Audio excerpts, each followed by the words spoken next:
ನಮಸ್ಕಾರ. ಗೌರವಾರ್ಪಣೆಗೆ ಮುಂಚೆ ಆರಂಭದಲ್ಲಿ ಒಂದು ಸಣ್ಣ ಕಲಾಪ ಇದೆ. ಈ ಸಂಸ್ಥೆಯಲ್ಲಿ 4 ಸರಣಿಗಳಲ್ಲಿ ಆಚರಣೆಗೊಂಡ ವಿವೇಕಾನಂದರ 150ನೇ ಜನ್ಮ ವರ್ಷೋತ್ಸವದ ಸ್ಮರಣಿಕೆಯಾಗಿ ಕಿರುಪುಸ್ತಕವೊಂದನ್ನು ಸಿದ್ಧ ಮಾಡಿದೆ. ಕಾರ್ಯಕ್ರಮ ಮುಗಿದ ಮೇಲೆ ಎಲ್ಲರಿಗೂ ಅದನ್ನು ವಿತರಣೆ ಮಾಡೋದಾಗತ್ತೆ.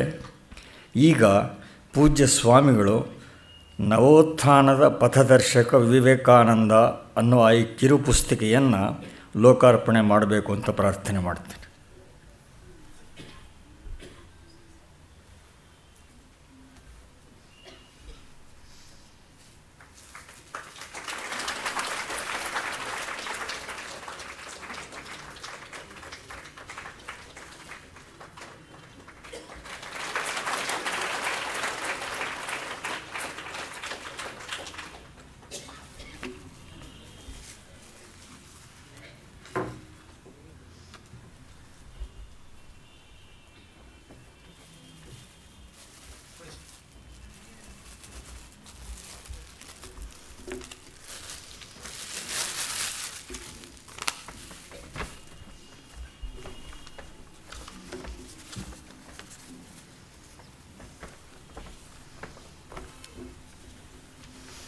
ನಾಳೆ ಗುರುವಾರ ಸಂಜೆ ಪುರಂದರದಾಸರ ಪುಣ್ಯದಿನದ ನಿಮಿತ್ತ ಭಕ್ತಿಗೀತೆಗಳ ಗಾಯನ ಕಾರ್ಯಕ್ರಮ ಇರುತ್ತೆ. ಗಾಯನ ಗಮಕ ವಿದ್ವಾನ್ ಎಸ್ ವಾಸುದೇವರಾವ್ ಅವರಿಂದ, ಹಾರ್ಮೋನಿಯಂ ವಿದ್ವಾನ್ ಕೃಷ್ಣಮೂರ್ತಿ, ವಯಲಿನ್ ಪಿ ಅಕ್ಷಯ್, ತಬಲಾ ವಿದ್ವಾನ್ ಅನಂತರಾಜು. ನಾಳೆ ಸಂಜೆ. ಕಳೆದ 3 ದಿವಸಗಳ ಈ ಪ್ರವಚನ ಮಾಲೆಯನ್ನು ನಮಗೆಲ್ಲ ಆದರಣೀಯರಾದ ಡಾಕ್ಟರ್ ಗುರುರಾಜ ಕರ್ಜಗಿ ಅವರ ಸಹೋದರಿ, ಈಗ್ಗೆ 2 ವರ್ಷ ಹಿಂದೆ ಸ್ವರ್ಗವಾಸಿಗಳಾದ ಶ್ರೀಮತಿ ಶಾರದಾ ಜೋಶಿ ಅವರ ಸ್ಮರಣೆಯಲ್ಲಿ ಅವರ ಪತಿ ಶ್ರೀ ಎಂ.ಕೆ. ಜೋಶಿ ಅವರು ಏರ್ಪಡಿಸಿರುವ ದತ್ತಿಯ ಆಶ್ರಯದಲ್ಲಿ ನಡೆದಿದೆ. ಶಾರದಾ ಜೋಶಿ ಅವರಿಗೆ ಸದ್ಗತಿ ಕೋರ್ತಾ ಅವರ ಪರಿವಾರದವರಿಗೆಲ್ಲ ಭಗವದ್ ಅನುಗ್ರಹ ಸದಾ ಇರಲಿ ಅಂತ ಪ್ರಾರ್ಥಿಸ್ತೇನೆ. ನಮ್ಮ ಪ್ರಾರ್ಥನೆಯಂತೆ ಈ ಪ್ರವಚನ ಮಾಲೆಯನ್ನು ಕೃಪೆಯಿಟ್ಟು ನಡೆಸಿಕೊಟ್ಟ ಪರಮಪೂಜ್ಯ ಸ್ವಾಮಿ ಹರ್ಷಾನಂದಜಿ ಮಹಾರಾಜ್ ಅವರಿಗೆ ತಮ್ಮೆಲ್ಲರ ಪರವಾಗಿ, ಗೋಖಲೆ ಸಂಸ್ಥೆಯ ಪರವಾಗಿ ಮತ್ತು ಪ್ರಾಯೋಜಕರ ಪರವಾಗಿ ಪ್ರಣಾಮಪೂರ್ವಕ ವಂದನೆ ಸಲ್ಲಿಸ್ತಾ ಇದ್ದೇನೆ. ಸ್ವಾಮಿಗಳೇ ಸಂಸ್ಕೃತದಲ್ಲಿ ರಚಿಸಿರುವ ವಿವೇಕಾನಂದ ಕರ್ಮಯೋಗ ಸೂಕ್ತ ಶತಕ ಈ ಗ್ರಂಥದ ಸ್ಥೂಲ ಪರಿಚಯವನ್ನು ಮಾಡಿಕೊಟ್ಟಿದ್ದಾರೆ. ಕರ್ಮಯೋಗದ ಸ್ವರೂಪ, ಕರ್ಮಯೋಗದ ಸಾಧನ ವಿಧಾನ ಹಾಗೂ ಕರ್ಮಯೋಗಿಯ ಲಕ್ಷಣಗಳನ್ನು ಸ್ವಾಮಿಗಳು ಸೂತ್ರಗಳು ಮತ್ತು ವ್ಯಾಖ್ಯಾನದಲ್ಲಿ ತಿಳಿಸಿಕೊಟ್ಟಿದ್ದಾರೆ. ಶ್ರುತಿ, ಸ್ಮೃತಿ, ಇತಿಹಾಸ, ಪುರಾಣ, ದರ್ಶನ ಗ್ರಂಥಗಳಿಂದ ಅಪೇಕ್ಷೆ ಇದ್ದಲ್ಲೆಲ್ಲ ಪ್ರಮಾಣಗಳನ್ನು ನೀಡಿ ಅಲ್ಲಲ್ಲಿ ಕಾವ್ಯಗಳಿಂದಲೂ ಸಮರ್ಥನೆಯನ್ನು ಒದಗಿಸಿದ್ದಾರೆ. ಇಲ್ಲಿಯ ಶೈಲಿ ಸರಳವಾಗಿದ್ದು ಆಡು ಮಾತಿನ ಸಂಸ್ಕೃತದ ಸೌಂದರ್ಯವನ್ನು, ಸೊಬಗನ್ನು ಪರಿಚಯಿಸಿದೆ. ಸಂಸ್ಕೃತ ಶಾಸ್ತ್ರವಾಂಗ್ಮಯದ ಒಂದು ಮುಖ್ಯ ಪ್ರಕಾರವಾದ ಸೂತ್ರ ಸಾಹಿತ್ಯವನ್ನು ಸ್ವಾಮಿಗಳು ನಮ್ಮ ಕಾಲದಲ್ಲಿ ಉಜ್ಜೀವಿಸಿರೋದರಿಂದ ಋಷಿಋಣ ಸಂದಾಯವೂ ಶ್ರೇಷ್ಠ ಮಟ್ಟದಲ್ಲಿ ಆದಂತೆ ಆಗಿದೆ. ಇದಕ್ಕಾಗಿ ಸ್ವಾಮಿಗಳು ವಂದ್ಯರಾಗಿದ್ದಾರೆ. ಈ ಸಂಸ್ಥೆಯ ವಿವೇಕಾನಂದ ಸಾರ್ಧ ಶತಾಬ್ದಿಯ ಆಚರಣೆಯ ಕಾರ್ಯಕ್ರಮ ಸರಣಿ ಇದರೊಡನೆ ಮುಕ್ತಾಯ ಆಗ್ತಾಯಿದೆ. ಕಾರ್ಯಕ್ರಮದ ನಂತರ ಪ್ರಸಾದ ವಿತರಣೆಯ ವ್ಯವಸ್ಥೆ ಆಗಿದೆ. ಎಲ್ಲ ಬಂಧುಗಳು ದಯವಿಟ್ಟು ಪ್ರಸಾದವನ್ನು ಸ್ವೀಕರಿಸಿ ತೆರಳಬೇಕು ಅಂತ ಪ್ರಾರ್ಥಿಸ್ತಾ ಇದ್ದೇವೆ. ಈಗ ಪ್ರಾಯೋಜಕ ಪರಿವಾರದ ಶ್ರೀ ಎಂ.ಕೆ. ಜೋಶಿಯವರು ದಯವಿಟ್ಟು ವೇದಿಕೆಗೆ ಬಂದು ಪೂಜ್ಯರಿಗೆ ಗೌರವಾರ್ಪಣೆ ಮಾಡಬೇಕು ಅಂತ ವಿನಂತಿ ಮಾಡ್ತೇನೆ.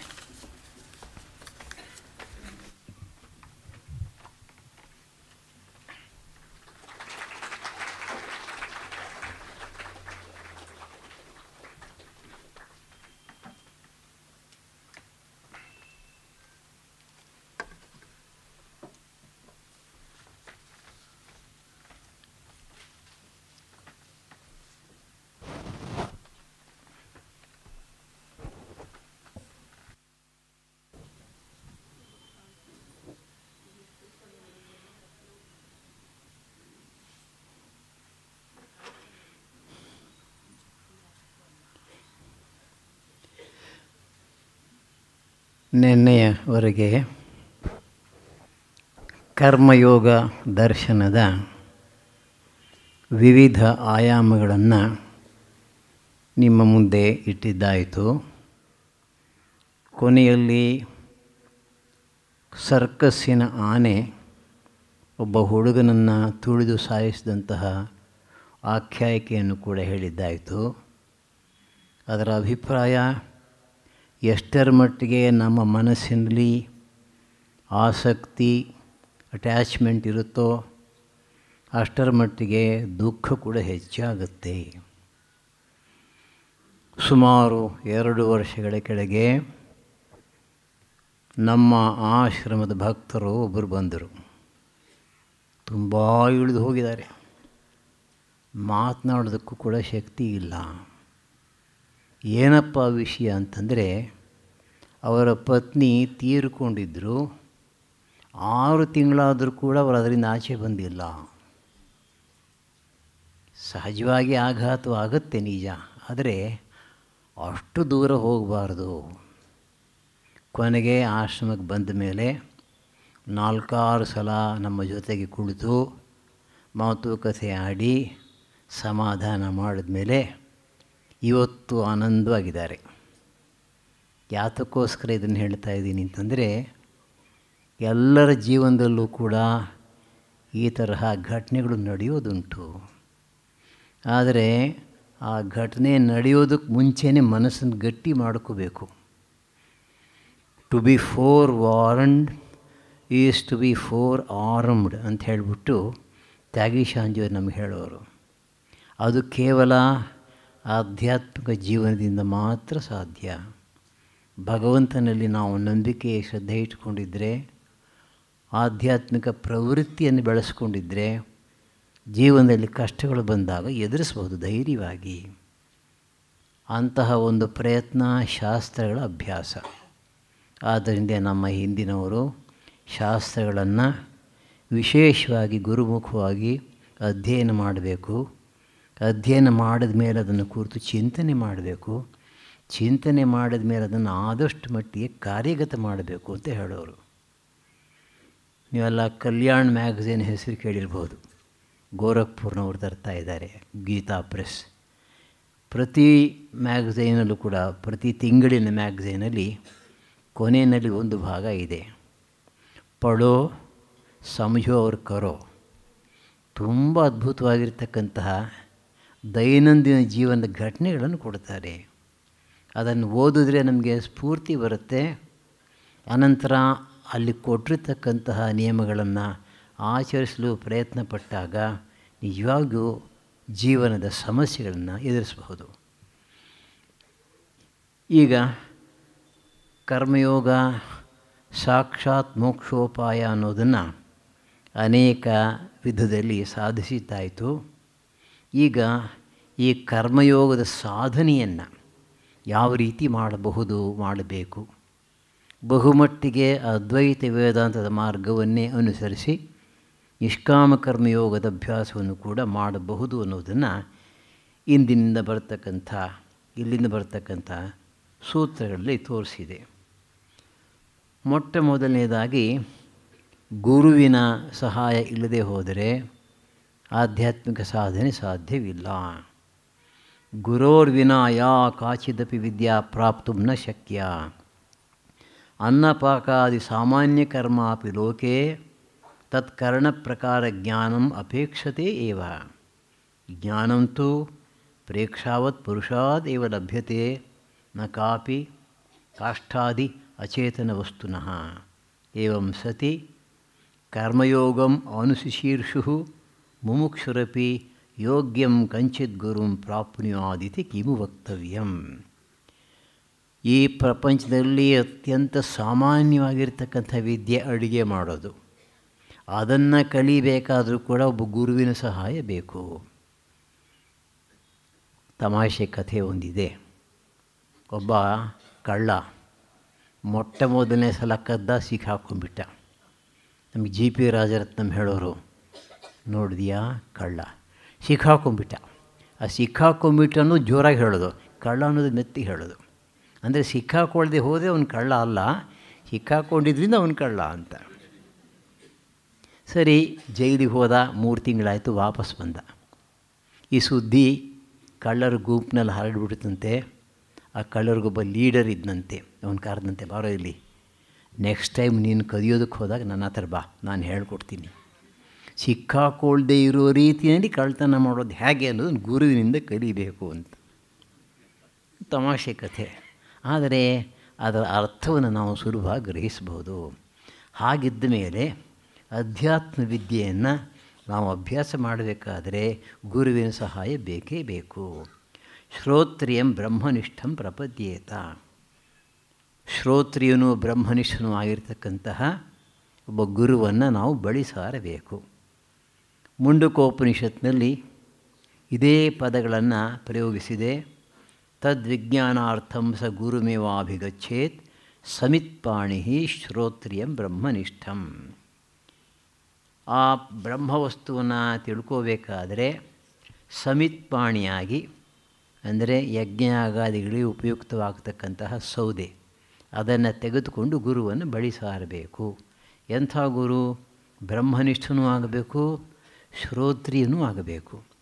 ಶ್ರುತಿಗಳ ಸಾರವನ್ನು ಚೆನ್ನಾಗಿ ತಿಳ್ಕೊಂಡಿರಬೇಕು. ಪರಬ್ರಹ್ಮ ವಸ್ತುವಿನಲ್ಲಿ ಮನಸ್ಸು ಗಟ್ಟಿಯಾಗಿ ನೆಲೆಸಿರಬೇಕು. ನಮಗೆ ಬ್ರಹ್ಮ ಸಾಕ್ಷಾತ್ಕಾರವನ್ನು ಮಾಡಿಕೊಂಡಿರ್ತಕ್ಕಂಥ, ಶಾಸ್ತ್ರ ಪಾಂಡಿತ್ಯವನ್ನು ಸಂಪಾದಿಸ್ಕೊಂಡಿರ್ತಕ್ಕಂಥ ಗುರು ಸಿಕ್ಕರೆ ಅದ್ಭುತ. ಸಂಸ್ಕೃತದಲ್ಲಿ ಹೇಳ್ತಾರೆ, ಯದಿ ಗುರು ಶಾಸ್ತ್ರ ಪಂಡಿತೋ ಬ್ರಹ್ಮಜ್ಞಾನಿ ಚ ಭವೇತ್ ತರ್ಹಿ ಹೇಮ್ನಃ ಪರಮಾಮೋದಃ. ಚಿನ್ನಕ್ಕೆ ಬಂಗಾರಕ್ಕೆ ಬೆಲೆ ಉಂಟು, ಅದರ ಪರಿಮಳನೂ ಬಂದುಬಿಟ್ರೆ ಇನ್ನಷ್ಟು ಅದರ ಬೆಲೆ ಹೆಚ್ಚಾಗುತ್ತೆ. ಅದೇ ರೀತಿಯಲ್ಲಿ ಬ್ರಹ್ಮಜ್ಞಾನಿಯೂ ಆಗಿದ್ದು ಶಾಸ್ತ್ರ ಪಾಂಡಿತ್ಯವನ್ನೂ ಕೂಡ ಸಂಪಾದಿಸಿದರೆ ಅದ್ಭುತವಾದಂಥ ಗುರು. ಆದರೆ ಅಂತಹ ಗುರು ಸಿಕ್ಕೋದು ಬಹಳ ಬಹಳ ಕಷ್ಟ, ಅಪರೂಪ. ಬಹುಶಃ ಇಡೀ ಜೀವನ ನಾವು ಕಾದರೂ ಕೂಡ ಅಂಥ ಗುರು ಸಿಕ್ಕದೇ ಇರಬಹುದು. ಒಂದು ತಮಾಷೆ ಕಥೆ ಇದೆ. ಅತ್ಯಂತ ಸರಳನಾದೊಬ್ಬ ಸಾಧು ಇದ್ದಂತೆ. ತುಂಬ ಒಳ್ಳೆಯ ರುಮಾಲಿತ್ತಂತೆ. ಆ ಊರಿನಲ್ಲಿ ಯಾವನೊಬ್ಬ ನೋಡ್ದ, ಈ ರುಮಾಲು ಚೆನ್ನಾಗಿದೆ, ನಾನು ಹೊಡಿಬೇಕು ಅಂದ್ಕೊಳ್ಳಿ ಅವ್ರು ಹೋಗಿ ಕೇಳಿದಂತೆ, ಸ್ವಲ್ಪ ಚಳಿಗಾಲ, ನಿಮ್ಗೆ ಭಾಳ ಬೇಗ ನೆಗಡಿ ಆಗುತ್ತೆ, ಸ್ವಲ್ಪ ನಿಮ್ಮ ರುಮಾಲು ಕೊಟ್ಟಿರಿ, ಆಮೇಲೆ ಕೊಡ್ತೀನಿ ವಾಪಸ್ಸು ಅಂತ. ತೊಗೊಂಡು ಹೋದ, ಕೊಡಲೇ ಇಲ್ಲ. ಇವನಿಗೆ ಕೇಳಿ ಕೇಳಿ ಸಾಕಾಯ್ತಂತೆ.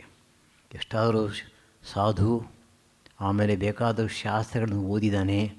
ಅವನೇನು ಮಾಡಿದಂತೆ, ಹೋಗಿ ಸ್ಮಶಾನದ ಎದುರು ಕೂತ್ಬಿಟ್ಟನಂತೆ. ಬೆಳಗಿಂದ ಸಾಯಂಕಾಲ ತನಕ ಕೂತಿದ್ದಾನೆ. ಹೋಗಿ ಬರೋರೆಲ್ಲ ನೋಡ್ತಾ ಇದ್ದಾರೆ. ಕೊನೆಗೆ ಯಾರೊಬ್ಬರು ಬಂದು ಕೇಳಿದ್ರೆ, ಸಾಧು ಬಾಬಾ ಏನಾಯಿತು, ಬೆಳಗಿಂದ ಇಲ್ಲೇ ಕೂತಿದ್ದೀರಲ್ಲ, ಯಾಕೆ? ಅಲ್ಲ, ನನ್ನ ರುಮಾಲು ಎತ್ಕೊಂಡು ಹೋಗಿದ್ದಾನೆ, ಎಷ್ಟು ಸಲ ಕೇಳಿದ್ರು ಹೇಳಲಿಲ್ಲ, ಕೇಳಿದ್ರು ಕೂಡ ಕೊಡಲಿಲ್ಲ, ಒಂದಲ್ಲ ಒಂದು ದಿನ ಇಲ್ಲಿ ಬರಲೇಬೇಕಲ್ಲ, ಅವಾಗ ಇಸ್ಕೊತೀನಿ ನಾನು. ಇದೇ ಪ್ರಶ್ನೆಯನ್ನು ನಾನು ಕೇಳಿದೆ ನಮ್ಮ ತ್ಯಾಗೀಶಾಂಜಿಯವ್ರನ್ನ. ಬ್ರಹ್ಮಜ್ಞಾನಿ ಮತ್ತು ಶಾಸ್ತ್ರಜ್ಞಾನಿಯಾಗಿರ್ತಕ್ಕಂಥ ಗುರುವನ್ನು ಪಡೆಯೋದು ಬಹಳ ಕಷ್ಟ ಅಲ್ಲ, ಏನು ಮಾಡಬೇಕು?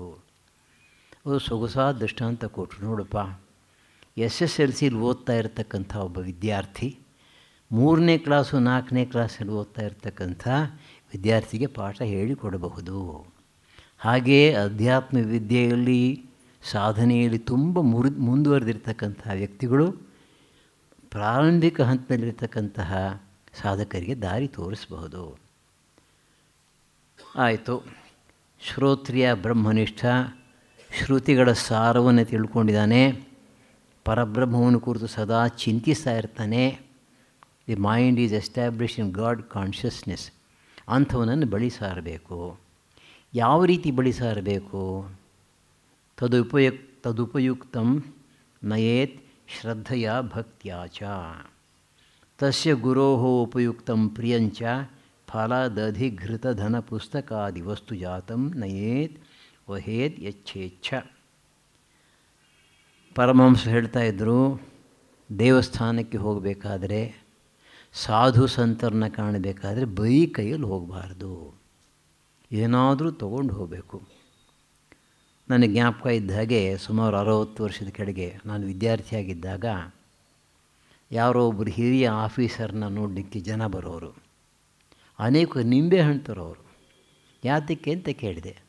ಅದು ಫಲ, ಬರೀ ಕೈಯಲ್ಲಿ ಹೋಗಬಾರ್ದು, ಏನಾದರೂ ಒಂದು ಫಲ ತೊಗೊಂಡು ಹೋಗಬೇಕಲ್ಲ, ಅದಕ್ಕೋಸ್ಕರ ಅದನ್ನು ತರೋರು. ಅದು ಹೇಗಾದರೂ ಉಪಯುಕ್ತವಾಗತ್ತೆ ಅಂತ. ಈಗ ಹಿಂದಿನ ಕಾಲದಲ್ಲಿ ಸಮಿತ್ತನ್ನು ತೊಗೊಂಡು ಹೋಗ್ತಾಯಿದ್ರು. ಯಾಕೆ? ಆಗಿನ ಕಾಲದ ಗುರುಗಳೆಲ್ಲ ಕಾಡಿನಲ್ಲಿ ಆಶ್ರಮಗಳನ್ನು ಮಾಡಿಕೊಂಡು ವಾಸ ಮಾಡ್ತಾ ಇದ್ದಂತಹ ಋಷಿಗಳು, ಅವರೆಲ್ಲರೂ ಗೃಹಸ್ಥರು, ವಾನಪ್ರಸ್ಥಿಗಳು. ಆದ್ದರಿಂದ ಅವರು ಅಗ್ನಿಹೋತ್ರಾದಿ ಕರ್ಮಗಳನ್ನು ಮಾಡ್ತಾ ಇರೋದ್ರಿಂದ ಅದಕ್ಕೆ ಉಪಯುಕ್ತವಾಗತಕ್ಕಂತಹ ಸಮಿತ್ತನ್ನು ತೊಗೊಂಡು ಹೋಗ್ತಾಯಿದ್ದರು. ಸಮಿತ್ಪಾಣಿ ಶ್ರೋತ್ರಿಯಂ ಬ್ರಹ್ಮನಿಷ್ಠಂ. ಆದರೆ ಈಗಿನ ಕಾಲದಲ್ಲಿ ಪರಿಸ್ಥಿತಿ ಸಂಪೂರ್ಣವಾಗಿ ಬದಲಾಗಿದೆ. ಆದ್ದರಿಂದ ಸಮಿತ್ತನ್ನು ತೆಗೆದುಕೊಂಡು ಹೋಗಿ ಪ್ರಯೋಜನವಾಗಲ್ಲ. ಹಾಗಾದರೆ ಗುರುಗಳಿಗೆ ಉಪಯುಕ್ತವಾಗತಕ್ಕಂಥ ವಸ್ತುವನ್ನು ತೊಗೊಂಡು ಹೋಗೋದಲ್ಲ. ಹಣ್ಣನ್ನು ತೊಗೊಂಡು ಹೋಗಿ, ಬೇಕಾದರೆ ಪುಸ್ತಕ ತೊಗೊಂಡು ಹೋಗಿ, ಧನ ತೊಗೊಂಡು ಹೋಗಿ, ಅಥವಾ ಇನ್ಯಾವುದಾದ್ರು ಉಪಯುಕ್ತವಾಗತಕ್ಕಂಥ ವಸ್ತುವನ್ನು ತೊಗೊಂಡು ಹೋಗಿ. ಒಟ್ಟಿನಲ್ಲಿ ಬರೀ ಕೈಯಲ್ಲಿ ಹೋಗಬಾರ್ದು. ಅವರಿಗೆ ಉಪಯುಕ್ತವಾಗತಕ್ಕಂಥ ವಸ್ತುವನ್ನು ನಿಮ್ಮ ಗೌರವವನ್ನು ಸೂಚಿಸೋದಕ್ಕೋಸ್ಕರ ತೊಗೊಂಡು ಹೋಗಬೇಕು. ಆಧ್ಯಾತ್ಮಿಕ ಜೀವನದಲ್ಲಿ ಗುರುವಿನ ಅವಶ್ಯಕತೆ ತುಂಬ ಇದೆ ಅನ್ನೋದ್ರ ಬಗ್ಗೆ ಎರಡು ಮಾತಿಲ್ಲ. ಯಸ್ಯ ದೇವೇ ಪರಾ ಭಕ್ತಿ ಯಥಾ ದೇವೇ ತಥಾ ಗುರವು. ಶ್ವೇತಾಶ್ವತರ ಉಪನಿಷತ್ತು ಹೇಳುತ್ತೆ, ಹೇಗೆ ನಾವು ಭಗವಂತನಲ್ಲಿ ಭಕ್ತಿಯನ್ನು ಮಾಡ್ತೀವೋ ಅದೇ ರೀತಿಯಲ್ಲಿ ಗುರುವಿನಲ್ಲೂ ಕೂಡ ಭಕ್ತಿಯನ್ನು ಮಾಡಬೇಕು. ಗುರುರ್ ಬ್ರಹ್ಮ ಗುರುರ್ ವಿಷ್ಣು. ನೋಡಿ, ಗುರುವಿನ ಪ್ರಭಾವ ಅದ್ಭುತ ಅನ್ನೋದ್ರೊಳಗೆ ಸಂದೇಹವೇ ಇಲ್ಲ. ಒಂದು ಮಾತಿದೆ, ಬಹುಶಃ ಒಂದು ಪುರಾಣದ ಮಾತು ಅಂತ ಕಾಣುತ್ತೆ. ಒಂದು ವೇಳೆ ಒಬ್ಬ ಮನುಷ್ಯನಿಗೆ ತುಂಬ ತೊಂದರೆಯಾದ ಪಕ್ಷದಲ್ಲಿ ಅದನ್ನು ಬ್ರಹ್ಮ ವಿಷ್ಣು ಮಹೇಶ್ವರ ಮೊದಲಾದಂತಹ ದೇವತೆಗಳು ಪರಿಹಾರ ಮಾಡಬಲ್ಲರು. ಆದರೆ ಕೆಲವು ಸಲ ತೊಂದರೆಯಾದಾಗ ಅವರ ಕೈಯಲ್ಲಿ ಪರಿಹಾರ ಮಾಡದೇ ಇರತಕ್ಕಂತಹ ಒಂದು ತೊಂದರೆ, ಕಷ್ಟ ಬಂದರೆ ಅದನ್ನು ಗುರು ಕೂಡ ಪರಿಹರಿಸಬಲ್ಲ. ಅಂದರೆ ಗುರು ಮಾಡ್ತಕ್ಕಂಥ ಕೆಲಸವನ್ನು ದೇವತೆಗಳು ಮಾಡೋಕ್ಕಾಗಲ್ಲ ಅಂತ ಅಭಿಪ್ರಾಯ. ಅಂತಹ ಒಂದು ಉಚ್ಚ ಸ್ಥಾನವನ್ನು ಗುರುಗಳಿಗೆ ನಮ್ಮ ಆಧ್ಯಾತ್ಮಿಕ ಶಾಸ್ತ್ರ ಗ್ರಂಥಗಳಲ್ಲಿ ಕೊಟ್ಟಿದೆ.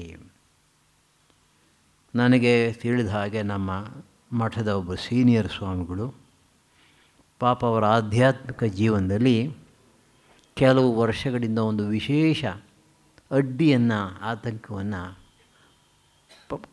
ಕಾಣ್ತಾ ಇದ್ದರು. ಸಾಧನೆ ಮಾಡೋಕ್ಕೆ ತುಂಬ ಕಷ್ಟವಾಗ್ತಾಯಿತ್ತು ಅವರಿಗೆ. ಅವರು ಮಾಡೋ ಪ್ರಯತ್ನಗಳೆಲ್ಲ ಮಾಡಿ ಆಯಿತು, ಮನುಷ್ಯ ಪ್ರಯತ್ನ. ಕೊನೆಗೆ ಯಾರೋ ಒಬ್ಬರು ಹಿರಿಯರು ಬುದ್ಧವಾದ ಕೊಟ್ಟರು, ನೋಡಪ್ಪ, ಎಷ್ಟಾದರೂ ನೀನು ಬಹಳ ದೊಡ್ಡವರಿಂದ ಮಂತ್ರದೀಕ್ಷೆ ತಗೊಂಡಿದ್ದಿ, ಅವರಿಗೆ ವಿಶೇಷವಾಗಿ ಪ್ರಾರ್ಥನೆ ಮಾಡ್ಕೋ.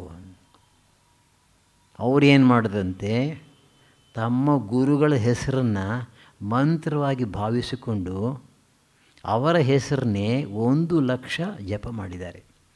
ಒಂದು ದಿವಸಕ್ಕೆ 100 ಮಾಲೆ, 10,000, 10 ದಿವಸಕ್ಕೆ 1,00,000. ಆಶ್ಚರ್ಯ ಏನು ಅಂದರೆ, 11ನೇ ದಿವಸ ಇವರ ಅನೇಕ ವರ್ಷಗಳಿಂದ ತೊಂದರೆ ಕೊಟ್ಟಿದ್ದಂತಹ ಒಂದು ವಿಘ್ನ ಸಂಪೂರ್ಣವಾಗಿ ಪರಿಹಾರವಾಯಿತು. ಅದೊಂದು ಅದ್ಭುತವಾದ ಅನುಭವ ಅದು. ಅಂದಮೇಲೆ ಗುರುವಿನ ಕೃಪೆಯಿಂದ ನಾವು ನಮ್ಮ ಆಧ್ಯಾತ್ಮಿಕ ಜೀವನದ ಅಡ್ಡಿ ಆತಂಕಗಳನ್ನು ನಿವಾರಿಸಿಕೊಳ್ಳಬಹುದು. ಶ್ರದ್ಧಾವಾನ್ ಲಭತೆ ಜ್ಞಾನಂ ತದ್ವಿಧಿ ಪ್ರಣಿಪಾತೇನ. ಅನೇಕ ಶ್ರುತಿ ಸ್ಮೃತಿ ವಾಕ್ಯಗಳು ಇದನ್ನು ಸಮರ್ಥಿಸುತ್ತವೆ. ಆಯಿತು, ಗುರುಗಳನ್ನು ಬಳಿ ಸಾರ್ತೀವಿ, ಪ್ರಶ್ನೆ ಕೇಳ್ತೀವಿ, ಮಾರ್ಗದರ್ಶನ ಮಾಡಿ ಅಂತ ಕೇಳ್ತೀವಿ, ಅವರು ಅದನ್ನು ಮಾಡ್ತಾರೆ. ಆಮೇಲೆ ನಾವೇನು ಮಾಡಬೇಕು?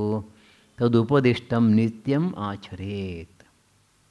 ಹಿಂದಿನ ಕಾಲದಲ್ಲಿ ಗುರುಗೃಹ ವಾಸ ಮಾಡ್ತಾಯಿದ್ರು, ಗುರುವಿನ ನೇರ ಅಧ್ಯಕ್ಷತೆಯಲ್ಲಿ ಸಾಧನೆ ಮಾಡ್ತಾಯಿದ್ರು.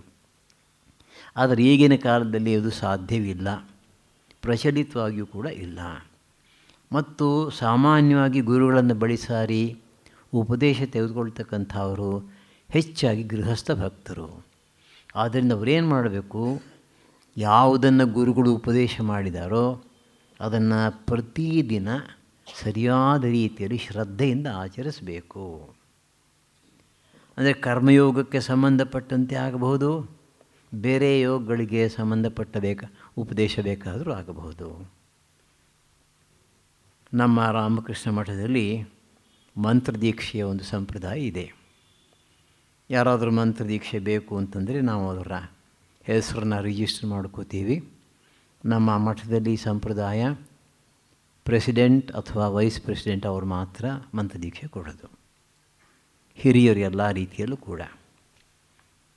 ಅದು ನಮ್ಮ ದುರದೃಷ್ಟಕ್ಕೆ ಏನು ಅಂತಂದರೆ, ಬರ್ತಾರೆ ಭಾಳ ಉತ್ಸಾಹದಿಂದ, ನಾವು ಕೂಡ ಪಾಪ ಬರ್ತಾ ಇದ್ದಾರಲ್ಲ ರೆಗ್ಯುಲರಾಗಿ ಭಕ್ತರು, ಅವ್ರಿಗೆ ಅನುಕೂಲವಾಗುತ್ತೆ ಅಂತ ಹೇಳಿ ಈ ಮಂತ್ರದೀಕ್ಷೆ ಕಾರ್ಯಕ್ರಮ ಮಾಡಿಕೊಡ್ತೀವಿ. ದೀಕ್ಷೆನೂ ತಗೋತಾರೆ. ಹೊಸ ಗೋಣಿನ ಅಂತ ಗಾದೆ ಇದೆಯಲ್ಲ, ಹಾಗೆ ಒಂದು ಕೊಂಚ ದಿವಸ ಜೋರಾಗಿ ಮಾಡ್ತಾರೆ. ಆಮೇಲೆ ಗುರುಗಳ ಹೆಸರು ಜ್ಞಾಪಕ ಇರೋಲ್ಲ, ಮಂತ್ರ ಜ್ಞಾಪಕ ಇರೋಲ್ಲ. ಒಂದು ಸಲ ನಾವು ತಮಾಷೆಗೆ ನೋಡೋಣ ಅಂಥೇಳಿ, ನೀವು ಯಾವ ಗುರುಗಳಿಂದ ಮಂತ್ರದೀಕ್ಷೆ ತಗೊಂಡ್ರಿ? ಅದು ಯಾರೋ ಒಬ್ಬರು ಕಲ್ಕತ್ತಾದಿಂದ ಬಂದಿದ್ರಲ್ಲ ಅವರು. ಆಮೇಲೆ ನಾವೇನು ಮಾಡಿದ್ವಿ, ನಮ್ಮ past presidents and wise presidents 8-10 ಫೋಟೋಗಳನ್ನ ತೋರಿಸಿದ್ವಿ. ಆಮೇಲೆ ಇವರು ಇಲ್ಲ ಇವರು 4 ಸಲ ಬದಲಾಯಿಸಿದ್ರು. ಹಾಗೆ ಮಾಡಿದ್ರೆ ಏನು ಪ್ರಯೋಜನ? ಒಮ್ಮೆ ನಾವು ಒಬ್ಬರನ್ನ ಗುರುವಾಗಿ ಸ್ವೀಕರಿಸಿದ ಮೇಲೆ, ಮಂತ್ರವನ್ನು ಸ್ವೀಕರಿಸಿದ ಮೇಲೆ ಶ್ರದ್ಧೆಯಿಂದ ಮಾಡಬೇಕು. ಮತ್ತೊಂದು ವಿಷಯ ನನ್ನ ಅನುಭವದಿಂದ ಹೇಳ್ತಾ ಇದ್ದೀನಿ, ನಾವು ಒಮ್ಮೆ ಗುರುವನ್ನು ಸ್ವೀಕರಿಸಿದ ಮೇಲೆ ನಮ್ಮ ಸಂಪ್ರದಾಯದ ಪ್ರಕಾರ ಆ ಗುರುಗಳ ಮೂಲಕ ಯಾವೊಂದು ಶಕ್ತಿ ಕೆಲಸ ಮಾಡ್ತಾ ಇದೆಯೋ ಅದು ಶ್ರೀರಾಮಕೃಷ್ಣರಿಂದ ಪ್ರಾರಂಭವಾಗಿ ಬರ್ತಾ ಇರತಕ್ಕಂಥ ಶಕ್ತಿ, ಅವರಿಂದ ಶಾರದಾ ಮಾತೆಯವರಿಂದ ಬಂದಿರತಕ್ಕಂಥ ಶಕ್ತಿ. ಆದ್ದರಿಂದ ನಮ್ಮಲ್ಲಿ ಯಾರು ದೀಕ್ಷೆ ಕೊಟ್ಟರೂ ಕೂಡ ನಾನು ಗುರು ಅಂತ ಭಾವಿಸಬೇಡ, ನನ್ನ ಗುರುಗಳು ಪರಮಹಂಸರು ಏನು ಕೊಟ್ಟಿದ್ದಾರೋ ಅದನ್ನು ನನ್ನ ಮೂಲಕ ನೀನು ಕೊಡ್ತಾ ಇದ್ದೀನಿ ಅಷ್ಟೇ ಅಂತ. ಅಂದರೆ ಮೂಲ ಸ್ರೋತ ಅವರು. ಅಂದಮೇಲೆ ದೇಹ ಬಿಟ್ಟ ಮೇಲೂ ಕೂಡ ಅವರಿರ್ತಾರೆ, ಸೂಕ್ಷ್ಮ ಶರೀರದಲ್ಲಿ ಸೂಕ್ಷ್ಮ ರೂಪದಲ್ಲಿದ್ದು ನಮಗೆ ಸಹಾಯವನ್ನು ಮಾಡ್ತಾರೆ. ಬಹುಶಃ ಒಂದು ಅನುಭವವನ್ನು ಈ ಸಂದರ್ಭದಲ್ಲಿ ಹಂಚ್ಕೋಬೋದು ಅಂತ ಕಾಣುತ್ತೆ. 59ನೇ ಇಸ್ವಿ ನನಗೆ ಹೊಟ್ಟೆ ಆಪ್ರೇಷನಾಗಿ ಅರ್ಧ ಹೊಟ್ಟೆ ತೆಗೆದುಬಿಟ್ಟಿದ್ದರು. 21 ದಿವಸ ಆಗಿದೆ, ಎಮರ್ಜೆನ್ಸಿ ಇಂಟೆಸ್ಟೈನಲ್ ಅಬ್ಸ್ಟ್ರಕ್ಷನ್, ಸುತ್ಕೊಂಡ್ಬಿಟ್ಟಿದೆ, ಸಿಕ್ಕಾಪಟ್ಟೆ ನೋವು, ಏನು ಮಾಡೋಕ್ಕಾಗ್ತಾಯಿಲ್ಲ. ಸರಿ ಆಸ್ಪತ್ರೆಗೆ ಹಾಕಿದ್ರು. ಬೆಳಗ್ಗೆ 6 ಗಂಟೆಗೆ ತೊಗೊಂಡು ಹೋಗಿದ್ದಾನೆ ಎಕ್ಸ್ರೇ ತೆಗೆಸಬೇಕು ಅಂತ. ಎಕ್ಸ್ರೇ ಥಿಯೇಟ್ರಲ್ಲಿ ಯಾರೋ ಇದ್ದರು ಅಂತ ಹೊರಗಡೆ ಬಿಟ್ಬಿಟ್ಟು ಹೊರಟೋದ. ಸ್ಟ್ರೆಚರು, ವೀಲ್ ಬ್ಯಾರೋ ಅಂತಲೂ ಹೇಳ್ತಾರೆ ಇದಕ್ಕೆ. ಸರಿ ಹೀಗೆ ಮಲಗಿದ್ದೀನಿ. ಬೆಳಗ್ಗೆ 6 ಗಂಟೆ, ತುಂಬ ಹೊಟ್ಟೆ ನೋವು ಬರ್ತಾಯಿದೆ, ಹೋಗ್ತಾಯಿದೆ. ಅನಂತರ 2 ಕಾಲಿನ ತುದಿಯಿಂದ 2 ಬೆರಳಿನ ತುದಿಯಿಂದ ಏನೋ ಹರಿತಾ ಇದೆ. ಮೈ ಮೇಲೆ ಇರುವೆ ಹರಿದ್ರೆ ಯಾವ ರೀತಿ ಬರುತ್ತೋ ಆ ರೀತಿ. ಆ 4 ಕರೆಂಟ್ಗಳು ಎದೆಯಲ್ಲಿ ಬಂದಾಗ ಉಸಿರಾಡೋಕ್ಕಾಗ್ತಾಯಿಲ್ಲ. ಏನು ಮಾಡಿದ್ರು ಉಸಿರಾಡೋಕ್ಕಾಗ್ತಾಯಿಲ್ಲ. ತಕ್ಷಣ ನಾವು ನಮ್ಮ ಗುರುಗಳನ್ನು ಜ್ಞಾಪಿಸ್ಕೊಂಡು ಮಂತ್ರವನ್ನು ಪ್ರಾರಂಭ ಮಾಡಿದೆ ಮನಸ್ಸಿನಲ್ಲಿ.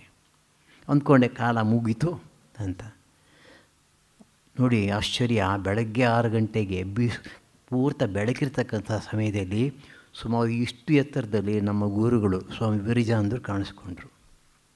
ಒಂದು 10 ಸೆಕೆಂಡು ಅವ್ರು ಬಂದ ಕೂಡಲೇ ನನಗೆ ಸಂತೋಷ ಆಯಿತು, ನಾನು ಕರ್ಕೊಂಡು ಹೋಗ್ಲಿಕ್ಕೆ ಬಂದಿದ್ದಾರೆ ಅಂತ. ಅದಾಗಿದ್ದೇ ಬೇರೆ. The whole current got reversed. 5 ನಿಮಿಷದಲ್ಲಿ ಸಂಪೂರ್ಣ ನಾರ್ಮಲ್ ಆಯಿತು. Breathing was restored and then pain disappeared, completely normal. ಯಾತಕ್ಕೆ ಹೇಳಿದೆ ಅಂತಂದರೆ, ಗುರುಗಳು ಬಂದು ಮೃತ್ಯುವನ್ನು ಓಡಿಸೋದು ಅಂತ ಹೇಳಬೇಕಷ್ಟೇ. ಇದು ಅನುಭವ ಆದ್ದರಿಂದ ಯಾರು ಏನು ಹೇಳಿದ್ರು ನಾನು ಕೇಳಲ್ಲ ಅಂತ ಇಟ್ಕೊಳ್ಳಿ. ಅಂದರೆ ಇದು ಸಾಧ್ಯ. ಅವರು ಶರೀರದಲ್ಲಿ ಇಲ್ಲದೇ ಹೋದರೂ ಕೂಡ ಸೂಕ್ಷ್ಮ ಶರೀರದಲ್ಲಿ ಇದ್ದುಕೊಂಡು ನಮಗೆ ಬೇಕಾದಂತಹ ಸಮಯದಲ್ಲಿ ಮಾಡ್ತಾರೆ. ಹಾಗೆ ಇನ್ನೂ 2 ಆಶ್ರಮದ ಭಕ್ತರು ಪರಸ್ಪರ ಏನೋ ಅವರಲ್ಲಿ ಒಂದು ಅಂಡರ್ಸ್ಟ್ಯಾಂಡಿಂಗ್ ಇಲ್ಲದೆ ಹೆಚ್ಚು ಕಡಿಮೆ ಆಗಿತ್ತು. ತುಂಬ ಇಬ್ಬರಿಗೂ ದ್ವೇಷ ಬಂದಿತ್ತು. ನನ್ನ ಹತ್ರ ಬಂದಿದ್ದರು. ಇಬ್ಬರು ಕೂಡ ವೀರೇಶ್ವರಾಂಜಿಯಿಂದ ಮಂತ್ರ ದೀಕ್ಷೆ ತೊಗೊಂಡವರು. ನಾನೇನು ಮಾಡಲಿ, ಅವ್ರಿಗೆ ಪ್ರಾರ್ಥನೆ ಮಾಡಿಕೊಂಡೆ. ಒಂದು ವಾರ ಬೆಳಗಿನ ಜಾವ ಧ್ಯಾನ ಮಾಡ್ತಾ ಇರುವಾಗ ಒಂದು 5 ಸೆಕೆಂಡ್ ದರ್ಶನ ಕೊಟ್ಟರು ಅವರು. ಹೀಗಾಗ್ತಾಯಿದೆ, ನೀವೇ ಅದನ್ನು ಪರಿಹರಿಸಬೇಕು. ನೋಡಿ, ವಿತಿನ್ 1 ವೀಕ್ ಸಂಪೂರ್ಣ ಪರಿಹಾರ ಆಗೋಯ್ತಲ್ಲ ಅದು. ಯಾವಾಗ ಅವರು ದರ್ಶನ ಕೊಟ್ಟರು ಆವಾಗಲೇ ಅರ್ಥ ನಾನು ನೋಡ್ಕೋತೀನಿ ಅಂತ. ಅಂದರೆ ಇವತ್ತಿಗೂ ಕೂಡ ಸೂಕ್ಷ್ಮ ರೂಪದಿಂದ ಇರ್ತಾರೆ. ನಾವು ಶ್ರದ್ಧೆಯಿಂದ ಅವರಿಗೆ ಪ್ರಾರ್ಥನೆ ಮಾಡಿಕೊಂಡ್ರೆ ನಮಗೆ ಉಪಕಾರ ಮಾಡ್ತಾರೆ. ಇದು ಬಹಳ ಮುಖ್ಯ. ಗುರುವಿನ ತತ್ವದಲ್ಲಿ ಶ್ರದ್ಧೆ ಇಟ್ಕೊಳ್ತಕ್ಕಂಥದ್ದು. ತದುಪದಿಷ್ಟಂ ನಿತ್ಯಂ ಆಚರೇತ್. ಅವ್ರು ಯಾವ ರೀತಿ ಹೇಳಿದಾರೋ ಆ ರೀತಿ ಸಾಧನೆಯನ್ನು ಮಾಡ್ಕೊಂಡು ಹೋಗಬೇಕು. ಈಗ ಎಲ್ಲ ರೀತಿಯ ಆಧ್ಯಾತ್ಮಿಕ ಸಾಧನೆಗಳಿಗೂ ಉಪಯುಕ್ತವಾಗ್ತಕ್ಕಂತಹ ಕೆಲವು ವಿಷಯಗಳನ್ನು ಮುಂದಿನ 3-4 ಸೂತ್ರಗಳಲ್ಲಿ ಹೇಳಿದೆ. ಯುಕ್ತ ಆಹಾರಾದಿಭಿ ಶರೀರಪಟುತ್ವ ಸಾಧಯಿತವ್ಯಂ. ಮೊದಲನೇದಾಗಿ ಆಹಾರಾದಿಗಳ ಮೂಲಕ ಶರೀರವನ್ನು ಚೆನ್ನಾಗಿ ಗಟ್ಟಿಯಾಗಿ ಇಟ್ಕೋಬೇಕು. ಶರೀರಂ ಮಾಧ್ಯಮ ಖಲು ಧರ್ಮ ಸಾಧನಂ. ಈ ಲೋಕದಲ್ಲಿ ನಾವು ಏನನ್ನು ಸಾಧಿಸಬೇಕಾದರೂ ಕೂಡ ಶರೀರ ಚೆನ್ನಾಗಿರಬೇಕು. ಆಮೇಲೆ ಎರಡನೇದು ಸತ್ಯ ಮೃದು ವಚನೇನ ವಾಚಃ. ವಾಗೀಂದ್ರಿಯವನ್ನು ಸತ್ಯವಚನ ಮೃದುವಚನ ಇದರಿಂದ ಅದಕ್ಕೆ ಸಂಸ್ಕಾರವನ್ನು ಕೊಡಬೇಕು. ಭಗವಂತ ನಮಗೆ ವಾಗೀಂದ್ರಿಯ ಕೊಟ್ಟಿದ್ದಾನೆ, ಪ್ರಾಣಿಗಳಿಗೆ ಕೊಟ್ಟಿಲ್ಲ. ಅದನ್ನು ಅಂದಮೇಲೆ ಅದನ್ನು ಸರಿಯಾದ ರೀತಿಯಲ್ಲಿ ಉಪಯೋಗಿಸ್ಕೋಬೇಕು. ಈ ವಾಗೀಂದ್ರಿಯ ಇರೋದು ಭಗವಂತನ ನಾಮೋಚ್ಚಾರಣೆ ಮಾಡಲಿಕ್ಕೆ, ಸತ್ಯವನ್ನು ನುಡಿಲಿಕ್ಕೆ, 4 ಜನರಿಗೆ ಸಾಂತ್ವನ ಹೇಳಲಿಕ್ಕೆ, ಶಾಂತಿ ಸಮಾಧಾನ ಹೇಳಲಿಕ್ಕೆ. ಆದ್ದರಿಂದ ಸತ್ಯವನ್ನು ನುಡಿಬೇಕು, ಮೃದುವಾಗಿ ನುಡಿಬೇಕು, ಇತರರ ಮನಸ್ಸಿಗೆ ನೋವನ್ನು ಉಂಟು ಮಾಡಬಾರ್ದು. ಅಕ್ಬರ್ ಬಾದಶಾಹನ ವಿಷಯ ಒಂದು ಕಥೆ ಬರುತ್ತೆ. ಒಂದು ಸಲ ಕನಸಾಯ್ತಂತೆ 32 ಹಲ್ಲು ಬಿದ್ದೋಗಿದೆ ಅಂತ. ಬೆಳಗ್ಗೆ ಎದ್ದು ಜ್ಯೋತಿಷಿನ ಕರೆಸಿ ಕೇಳ್ತಾನಂತೆ, ಏನಪ್ಪ ಈ ರೀತಿ ಕನಸಾಯ್ತಲ್ಲ, ಏನು ಮಾಡೋದು? ಅವನು ಸ್ವಲ್ಪ ಲೆಕ್ಕಾಚಾರ ಮಾಡಿ ಹೇಳಿದಂತೆ, ತುಂಬ ಕೆಟ್ಟ ಕನಸು, ಅದರ ಅರ್ಥ ಇಷ್ಟೇ, ನಿಮ್ಮ ಕಣ್ಣೆದುರಿಗೇನೆ ನಿಮ್ಮ ಬಂಧು ಮಿತ್ರರೆಲ್ಲ ಸಾಯ್ತಾರೆ ಅಂತ. ತುಂಬ ದುಃಖ ಆಯಿತು ಅವನಿಗೆ. ಆಮೇಲೆ ಅರ್ಧ ಗಂಟೆ ಆದಮೇಲೆ ಬೀರ್ಬಲ್ ಬಂದಂತೆ. ಅವನು ಕೇಳಿದಂತೆ, ಯಾಕೆ ಹೀಗೆ ಕಾವಂದರು ಸಪ್ಪೆ ಮುಖ ಹಾಕ್ಕೊಂಡು ಕೂತಿದ್ದೀರಿ? ಹೀಗಾಯ್ತಪ್ಪ. ಅಯ್ಯೋ, ನನ್ಯಾಕೆ ಕೇಳಬಾರ್ದು, ನನಗೂ ಸ್ವಲ್ಪ ಅಸ್ಟ್ರಾಲಜಿ ಗೊತ್ತಿದೆ ಅಂತ. ಅವನಿಗೆ ಗೊತ್ತಿಲ್ಲದೆ ಇರೋ ವಿದ್ಯೆನೇ ಇಲ್ಲ ಅಂತ ಇಟ್ಕೊಳ್ಳಿ. ಸರಿ, ಆಮೇಲೆ ನಿನ್ನ ಅಸ್ಟ್ರಾಲಜಿ ಏನು ಹೇಳುತ್ತೆ ಅಂತಂದರೆ ಲೆಕ್ಕಾಚಾರ ಮಾಡಿ ಹೇಳಿದ, ಬಹಳ ಒಳ್ಳೆಯ ಕನಸು, ನಿಮ್ಮ ಬಂಧು ಮಿತ್ರರ ಗುಂಪಿನಲ್ಲಿ ಎಲ್ಲರಿಗಿಂತಲೂ ಹೆಚ್ಚು ಕಾಲ ನೀವು ಬದುಕ್ತೀರಿ ಅಂತ. ಇವು ಹೆಚ್ಚು ಕಾಲ ಬದುಕಿದ್ರೆ ಮಿಕ್ಕವರು ಅವ್ರ ಕಣ್ಣು ಮುಂದೆ ಹೋಗ್ತಾರೆ. ಹೇಳೋ ಕ್ರಮ ನೋಡಿ. ಒಂದನ್ನೇ ಅವನು ಆ ರೀತಿ ಹೇಳ್ದ, ಇವನು ಈ ರೀತಿ ಹೇಳ್ದ. ಪರಮಹಂಸರು ತುಂಬ ಹೇಳೋರು, ಒಂದು ವೇಳೆ ಅಪ್ರಿಯವಾದ ಸತ್ಯವನ್ನು ಹೇಳಬೇಕಾದ್ರೆ ಅದು ನಿಜ, ಅಪ್ರಿಯವಾದದ್ದು ಹೇಳಲೇಬೇಕಾದ ಸಂದರ್ಭ ಆಗಿದೆ, ಅದನ್ನು ಆದಷ್ಟು ಪ್ರಿಯವಾಗಿ ಹೇಳಬೇಕು. ಮನಸ್ಸು ನೋಯದೇ ಇರತಕ್ಕಂಥ ರೀತಿಯಲ್ಲಿ ಸುತ್ತಾಗಿ ಹೇಳಬೇಕು ಅಂತ ಒಂದು ಕಡೆ ಗಾಸ್ಪೆಲಲ್ಲಿ ಹೇಳ್ತಾರೆ. ಆಮೇಲೆ ಮನಸ್ಸು ತೀಕ್ಷ್ಣೀಕರಣೇನ ಮನಸ್ಸನ್ನು ಹರಿತ ಮಾಡಬೇಕು. ಶಾಸ್ತ್ರಾದಿಗಳ ಅಭ್ಯಾಸದಿಂದ ಮತ್ತು ಯಮನಿಯಮಾದಿಗಳಿಂದ. ಶರೀರ, ವಾಕು, ಮನಸ್ಸು ಇದು ಮೂರನ್ನು ಕೂಡ ನಾವು ಈ ರೀತಿ ಶುದ್ಧಪಡಿಸಿದ ಪಕ್ಷದಲ್ಲಿ ಸಾಧನೆಗೆ ಸಹಾಯವಾಗುತ್ತೆ. ಇನ್ನು ಕರ್ಮಗಳ ವಿಷಯ, ಎಂತಹ ಕರ್ಮಗಳನ್ನು ಮಾಡಬೇಕು, ಎಂಥದ್ದನ್ನು ಬಿಡಬೇಕು, ಎಂಥದ್ದನ್ನು ಮಾಡಬೇಕು, ಅದರ ಬಗ್ಗೆ ಮುಂದಿನ ಸೂತ್ರಗಳು. ನಿಷಿದ್ಧಂ ದುಷ್ಟಂಚ ತ್ಯಾಜ್ಯಂ. ನಿಷಿದ್ಧ ಕರ್ಮ, ದುಷ್ಟಕರ್ಮ ಇವೆರಡನ್ನು ಕೂಡ ಬಿಟ್ಬಿಡಬೇಕು. ದುಷ್ಟಕರ್ಮ ಬಿಡಬೇಕು ಅನ್ನೋದು ಎಲ್ಲರೂ ಒಪ್ಪಬೇಕಾದ್ದೇ, ಅದರಲ್ಲಿ ಎರಡು ಮಾತಿಲ್ಲ. ಆದರೆ ನಿಷಿದ್ಧವಾಗಿರ್ತಕ್ಕಂಥ ಕರ್ಮ ಯಾವುದು, ಅದನ್ನು ಹೇಗೆ ತ್ಯಜಿಸೋದು? ಇಲ್ಲಿ ನಾವು ಹಿಂದಿನ ಕಾಲದ ವರ್ಣಾಶ್ರಮ ಧರ್ಮವನ್ನು ನೆನಪಿಗೆ ತಂದ್ಕೋಬೇಕು. ಕೆಲವು ಕರ್ಮಗಳನ್ನು ಬ್ರಾಹ್ಮಣರಿಗೆ, ಕೆಲವನ್ನ ಕ್ಷತ್ರಿಯರಿಗೆ, ಕೆಲವರಿಗೆ ವೈಶ್ಯರಿಗೆ ಹೇಳಿರ್ತಾರೆ. ಬೇರೆಯವರಿಗೆ ಹೇಳಿರ್ತಕ್ಕಂಥ ಕೆಲವು ಕರ್ಮವನ್ನು ನೀವು ಮಾಡಬಾರ್ದು ಅಂತ ಉಂಟು, ನಿಷಿದ್ಧ. ಕ್ಷತ್ರಿಯ ಮಾಡ್ತಕ್ಕಂಥ ಹಿಂಸೆ, ಯುದ್ಧಾದಿಗಳು ಬ್ರಾಹ್ಮಣನಿಗಿಲ್ಲ. ವೈಶ್ಯ ಮಾಡ್ತಕ್ಕಂಥ ವ್ಯಾಪಾರಾದಿಗಳು ಇವನಿಗಿಲ್ಲ. ಅಂದಮೇಲೆ ನಿನ್ನ ದೃಷ್ಟಿಯಿಂದ, ನಿನ್ನ ಸ್ವಕರ್ಮದ ದೃಷ್ಟಿಯಿಂದ ಅದು ನಿನಗೆ ನಿಷಿದ್ಧ. ಆದ್ದರಿಂದ ನಿನಗೆ ನಿಷಿದ್ಧವಾಗಿರ್ತಕ್ಕಂತಹ ಕರ್ಮಗಳನ್ನು ಮಾಡಬೇಡ. ದುಷ್ಟಕರ್ಮವನ್ನು ಮಾಡಲೇಬಾರ್ದು, ಜೊತೆಗೆ ನಿಷಿದ್ಧ ಕರ್ಮಗಳನ್ನು ಕೂಡ ಮಾಡಬಾರ್ದು. ಯಾತಕ್ಕೆ ಅಂತಂದರೆ ದುಃಖಜನಕತ್ವಾತ್ ದುಷ್ಟಚೋದಕತ್ವಾಚ್ಚ. ಒಂದು ವೇಳೆ ಕೆಟ್ಟ ಕರ್ಮಗಳನ್ನು ಮಾಡಿದ್ರೆ ಏನಪ್ಪ ಆಗುತ್ತೆ ಅಂತಂದರೆ ನಮ್ಮ ಮನಸ್ಸಿನಲ್ಲಿರ್ತಕ್ಕಂಥ ಕೆಟ್ಟ ಸಂಸ್ಕಾರಗಳು ಮೇಲಕ್ಕೆ ಬರುತ್ತವೆ.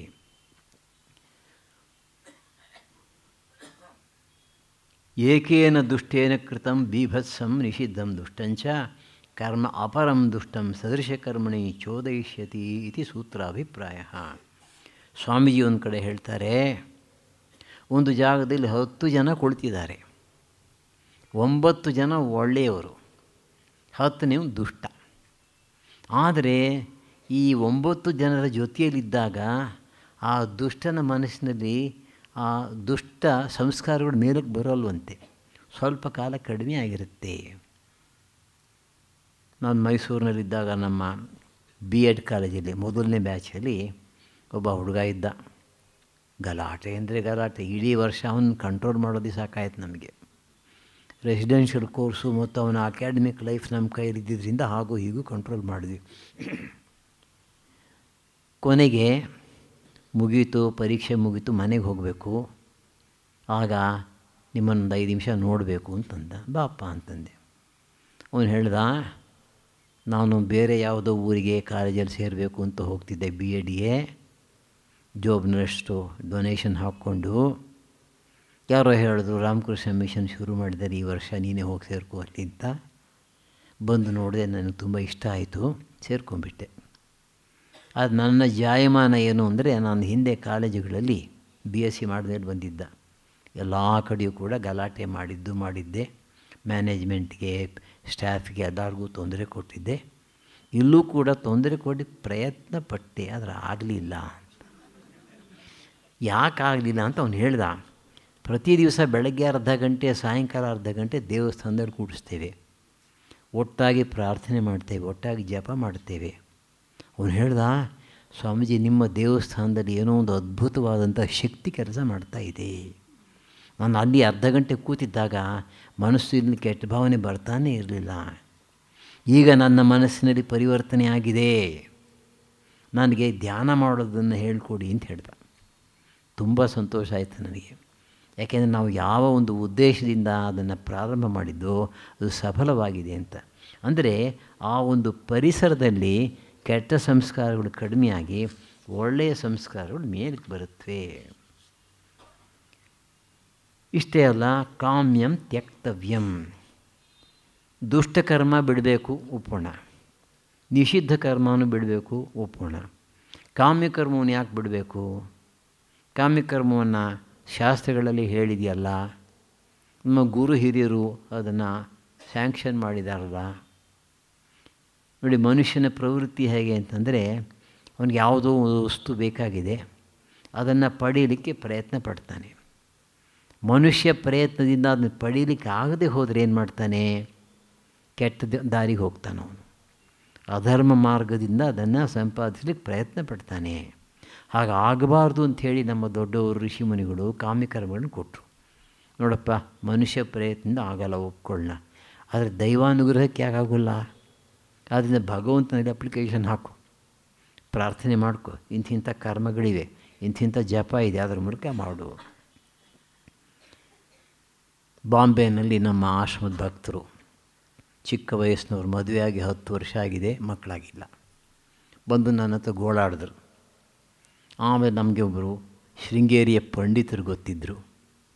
ಅವ್ರು ಹೇಳಿದ್ರು, ಸಂತಾನ ಗೋಪಾಲಕೃಷ್ಣ ಅಂತ ಒಂದು ಮಂತ್ರ ಇದೆ, ಆ ಮಂತ್ರ ಜಪ ಮಾಡಿದ್ರೆ ಮಗು ಆಗುತ್ತೆ ಅಂತ. ಸರಿ, ಅದರ ಪ್ರಕಾರ ಅವ್ರಿಗೆಲ್ಲ ಉಪದೇಶ ಮಾಡಿದ್ರು. 1 ವರ್ಷದಲ್ಲಿ ಗಂಡು ಮಗು ಆಯಿತು. ಯಾಕೆ ಹೇಳ್ತಾ ಇದ್ದೀನಿ ಅಂತಂದರೆ, ಈ ನಮ್ಮ ಋಷಿ ಮುನಿಗಳು ಕೊಟ್ಟಿರ್ತಕ್ಕಂತಹ ಮಂತ್ರಶಾಸ್ತ್ರದಲ್ಲಿ, ಶಾಸ್ತ್ರ ಗ್ರಂಥಗಳಲ್ಲಿ ಅದ್ಭುತವಾದಂಥ ಶಕ್ತಿ ಇದೆ. ನಮಗೆ ನಂಬಿಕೆ ಇಲ್ಲ ಅಷ್ಟೇ. ಅಂದಮೇಲೆ ಕಾಮ್ಯಕರ್ಮಗಳನ್ನು ಮಾಡಲಿಕ್ಕೆ ಶಾಸ್ತ್ರ ಅವಕಾಶ ಕೊಟ್ಟಿದೆ. ಆದರೆ ನೀನು ಆಧ್ಯಾತ್ಮಿಕ ಸಾಧಕ, ನೀನು ಕರ್ಮಯೋಗವನ್ನು ಯಾತಕ್ಕೋಸ್ಕರ ಮಾಡ್ತಾಯಿದ್ದಿ? ಮೋಕ್ಷವನ್ನು ಪಡೆಯೋದಕ್ಕೋಸ್ಕರ. ನಿನ್ನ ದೃಷ್ಟಿಯಿಂದ, ನಿನ್ನ ಸಾಧನಾ ಪಥದ ದೃಷ್ಟಿಯಿಂದ ನೋಡಿದ್ರೆ ಕಾಮ್ಯಕರ್ಮವೂ ಕೂಡ ಒಂದು ವಿಘ್ನ. ಆದ್ದರಿಂದ ಕಾಮ್ಯಕರ್ಮವನ್ನು ಬಿಡಬೇಕು. ಪುತ್ರಕಾಮೇಷ್ಟಿ ಜ್ಯೋತಿಷ್ಠೋಮ ಸತ್ಯನಾರಾಯಣ ವ್ರತಾದಿರೂಪ ವಿಶಿಷ್ಟಯಾಗ ವ್ರತಾದೀನಿ ಅತ್ರ ಉದಾಹರ್ತವ್ಯಾನಿ. ಆದ್ದರಿಂದ ಹೇಗೆ ದುಷ್ಟ ಕರ್ಮಗಳನ್ನು, ನಿಷಿದ್ಧ ಕರ್ಮಗಳನ್ನು ಬಿಡಬೇಕೋ ಹಾಗೆ ಕಾಮ್ಯಕರ್ಮಗಳನ್ನು ಕೂಡ ಬಿಡಬೇಕು. ಆದರೆ ಕೆಲವು ನಿಯತ ಕರ್ಮಗಳಿದೆಯಲ್ಲ, ಮಾಡಲೇಬೇಕಾದಂಥದ್ದು. ನಿಯತಂ ಕರ್ತವ್ಯಂ, ನಿಮ್ಮ ಪಾಲಿಗೆ ಬಂದಿರತಕ್ಕಂಥ ಕಂಪಲ್ಸರಿ ಡ್ಯೂಟೀಸ್ ಮಾಡಲೇಬೇಕಾದನ್ನು, ತಪ್ಪಿಸ್ಕೊಳ್ಳೋ ಹಾಗೆ ಇಲ್ಲ. ಈಗ ನಿಯತ ಕರ್ಮದ ಬಗ್ಗೆ ಒಂದು ಡೆಫಿನಿಷನ್ ಕೊಡ್ತಾರೆ, ನಿರ್ವಚನ. ಧರ್ಮ ಬಾಂಧವ್ಯ ವೃತ್ತಿ ಸಮಾಜ ಪದವಿ ಸ್ವೇಚ್ಛಾ ಹೇತು ನಿಯತಂ. ಇಂಥಿಂತಹ ಕಾರಣಗಳಿಂದ ನಮಗೆ ನಿಯತ ಕರ್ಮ ಬರಬಹುದು.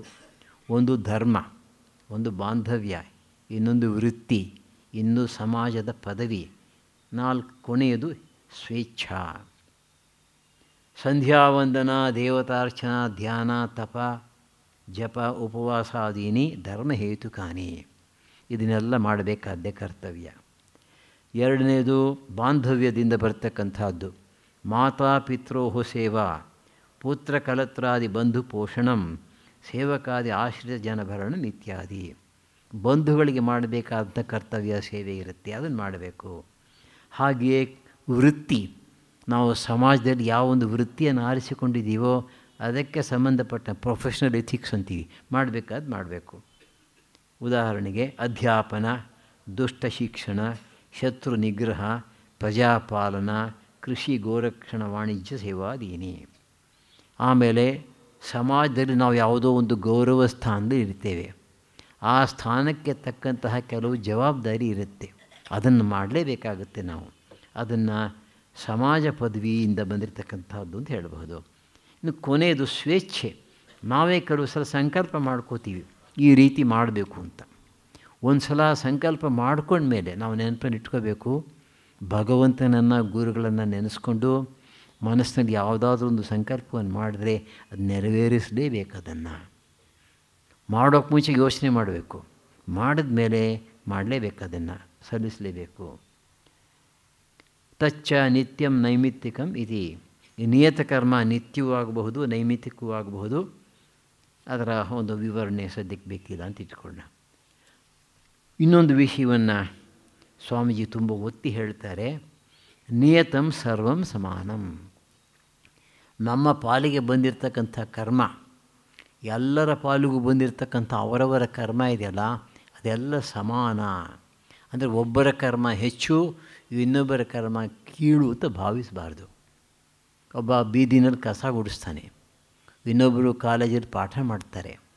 ಇದು ನಿಕೃಷ್ಟವಾದ ಕೆಲಸ, ಅದು ಉತ್ಕೃಷ್ಟವಾದ ಕೆಲಸ ಅನ್ನೋ ಭಾವನೆ ಇರಬಾರ್ದು. ಕರ್ಮಯೋಗದ ದೃಷ್ಟಿಯಿಂದ ಹೇಳಬೇಕಾದ್ರೆ ಎರಡೂ ಕೂಡ ಸಮ. ಭಗವಂತನ ಪ್ರೀತಿಗಾಗಿ, ನಮ್ಮ ಆಧ್ಯಾತ್ಮಿಕ ಉನ್ನತಿಗಾಗಿ ಮಾಡ್ತಕ್ಕಂಥ ಕರ್ತವ್ಯ ಕರ್ಮ ದೃಷ್ಟಿಕೋನ ಮುಖ್ಯವೇ ಹೊರತು ಕರ್ಮ ಅಲ್ಲ. ಅದೇ ಸಮಯದಲ್ಲಿ ಇನ್ನೂ ಒಂದು ಮಾತನ್ನು ಹೇಳ್ತಾರೆ, ಸ್ವಧರ್ಮಪರಾಹ ಸಮಾನಾಹ ಅಂತ. ಯಾರ್ಯಾರು ತಮ್ಮ ಸ್ವಧರ್ಮವನ್ನು ಮಾಡ್ತಾಯಿದ್ದಾರೋ ಆ ಸ್ವಧರ್ಮವನ್ನು ಮಾಡ್ತಾ ಇರ್ತಕ್ಕಂತಹ ಎಲ್ಲ ವ್ಯಕ್ತಿಗಳು ಕೂಡ ಸರಿ ಸಮ. ಅದ್ರ ಬಗ್ಗೆ ಒಂದು ವಿಸ್ತಾರವಾದ ಕಥೆಯನ್ನು ಹೇಳ್ತಾರೆ.